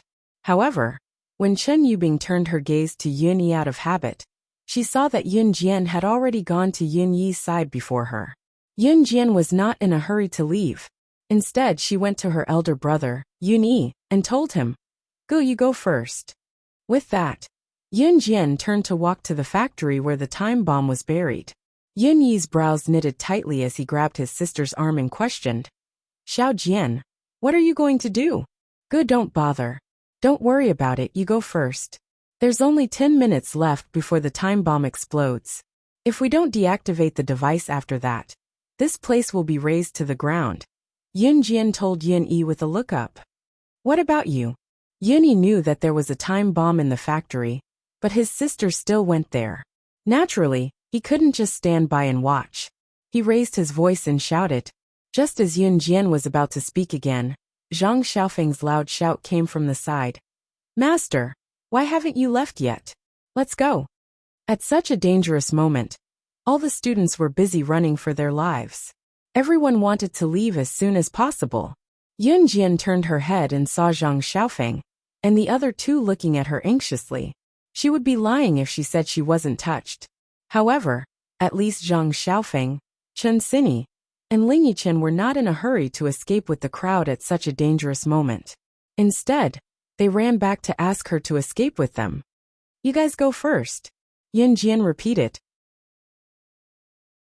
She didn't leave because Gu Junjian had already sent a text message to all the Special Forces members about the time bomb in the factory. There were only 10 minutes left before the time bomb would detonate. Coincidentally, the time bomb in the factory was a new type of bomb invented by Kosha mercenaries. The AK-4. Other than the higher-ups of Kosha mercenaries, the bomb disposal experts here probably had no idea how to deactivate this new type of bomb. Initially, Yun Jian could ignore it. Although she was now an official member of the Special Forces, she could ignore such matters to a certain extent. However, why was the Kosha mercenaries' AK-4 time bomb here?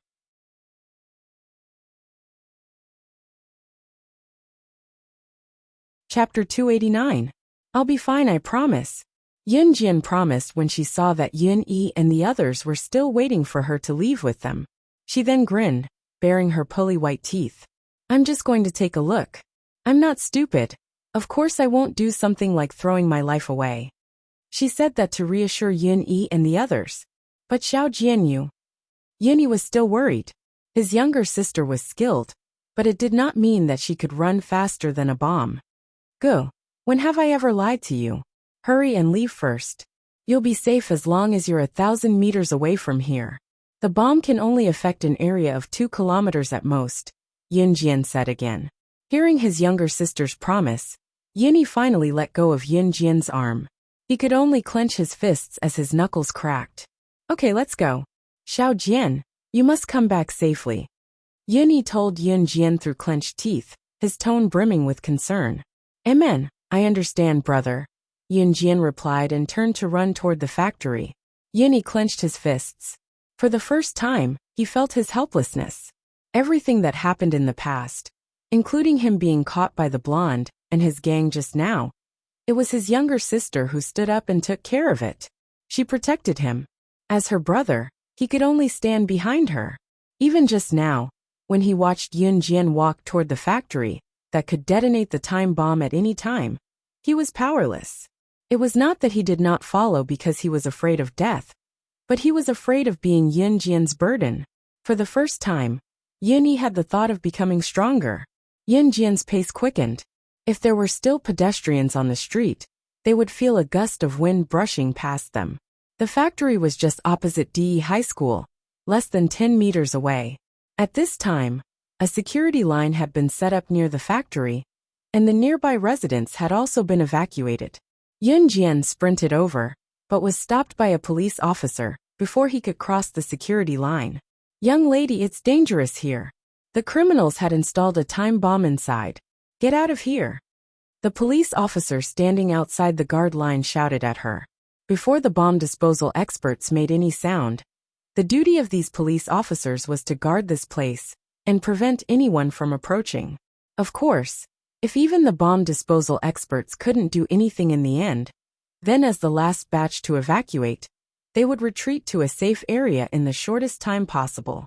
Let me in if you don't want to get blown up. Yun Jian ignored the police officer's shouts. She frowned and was about to step into the cordoned-off area. Stop. This is really not a place where a little girl like you can enter. The bomb disposal experts inside are carrying out the final rescue. Little girl, don't delay the experts' thoughts because of your willful behavior. Can you bear the consequences of this? When the police officer saw that Yun Jian wanted to force her way in, he stood up to stop her. There was a hint of impatience in his tone. This time, Yun Jian didn't continue to waste time with the police officer. She stood on the spot and somersaulted over the police officer's head. She even crossed the security line. After landing, she ran into the factory under the police officer's shocked gaze. The police officer didn't even have time to stop her. Inside the factory, a cylindrical time bomb was installed in the center of the factory. The stopwatch on the bomb was counting down at the speed of light. This time bomb was surrounded by several bomb disposal experts. At this time, the bomb disposal experts' foreheads were covered in cold sweat. The internal structure of the time bomb was much more complicated than they had imagined. They had never seen such a bomb before. Just as the bomb disposal experts were about to give up on contacting the device and let the last batch of people make the final preparations and retreat out of the bomb's range.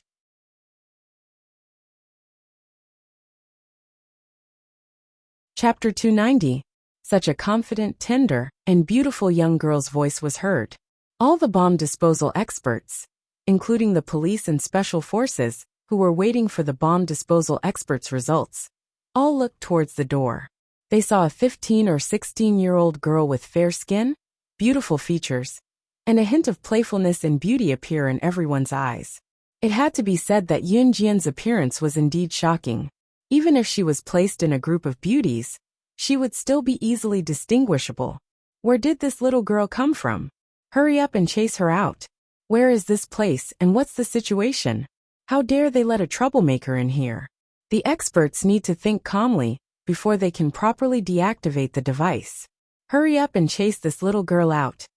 Standing at the very front, a special police officer with a face full of stubble, who wasn't tall but was wearing a police uniform, pointed at Yun Jian and shouted. Without a doubt, this special police officer was the superior of the surrounding police and special forces.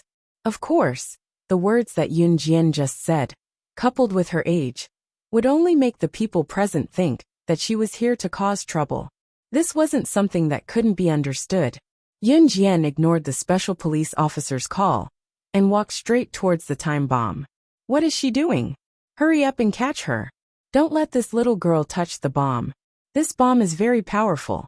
If it accidentally explodes, all of us will die. The special police officer with a face full of stubble saw Yun Jian walking towards the bomb, and he quickly shouted in fear. The power of this bomb was very strong. The power of the gunpowder inside was different from normal bombs. Once this bomb detonated, it would definitely affect everything within a 1-kilometer radius and cause a lot of damage. It's going to be too late. Yun Jian saw the countdown timer on the time bomb and suddenly said. The group of special police officers who were ordered to surround Yun Jian and try to drag Yun Jian out of here all stopped in their tracks. What was this girl talking about? The bomb will detonate in 5 minutes and 35 seconds. Do you think that just a few of you, who have never touched the latest AK-4 bomb, can defuse it? Then you're underestimating its power too much. Also, once this bomb explodes, it will cause huge damage within 2 kilometers. Which one of you thinks you can run 2 kilometers in the last 5 minutes? Yun Jian's words rang an alarm bell in everyone's head. It was too late to retreat now.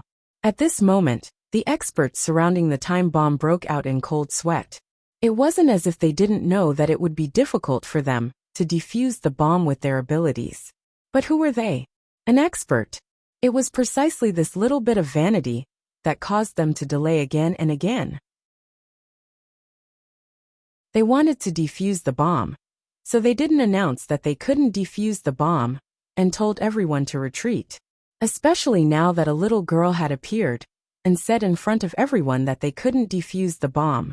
The bomb disposal experts were instantly enraged. One of the bomb disposal experts held his breath and roared at Yun Jian. Little girl, if you can dismantle it, then do it. These words were exactly what Yun Jian wanted. She lifted her feet and walked over lightly. No, we are experts. Something that even we can't do. How can a little girl like her do it? Let's hurry up and retreat. One of the bomb disposal experts continued to shout. However, before this person finished shouting, Yun Jian had already arrived in front of the time bomb. This AK-4 time bomb was developed by one of the leaders of the kosher mercenaries, Tiger Leopard. Tiger Leopard was her other expert besides Snake. Lizard.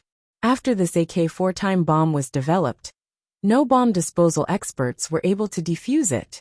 However, how could she not know what Tiger Leopard had developed? Who would know that this AK-4 time bomb was hailed as the most difficult to defuse and the newest model? Shi Yunjian had easily deactivated the device within 10 seconds of the countdown. You're tuning in to the Li Mei's Sword of Destiny YouTube channel. We're so grateful for your support, and don't forget to subscribe to join us on this incredible journey through captivating stories. Your generosity through donations truly makes a world of difference, as it's the primary source of revenue that allows me to expand and enhance this channel for you. Thank you from the bottom of my heart for being a part of this adventure.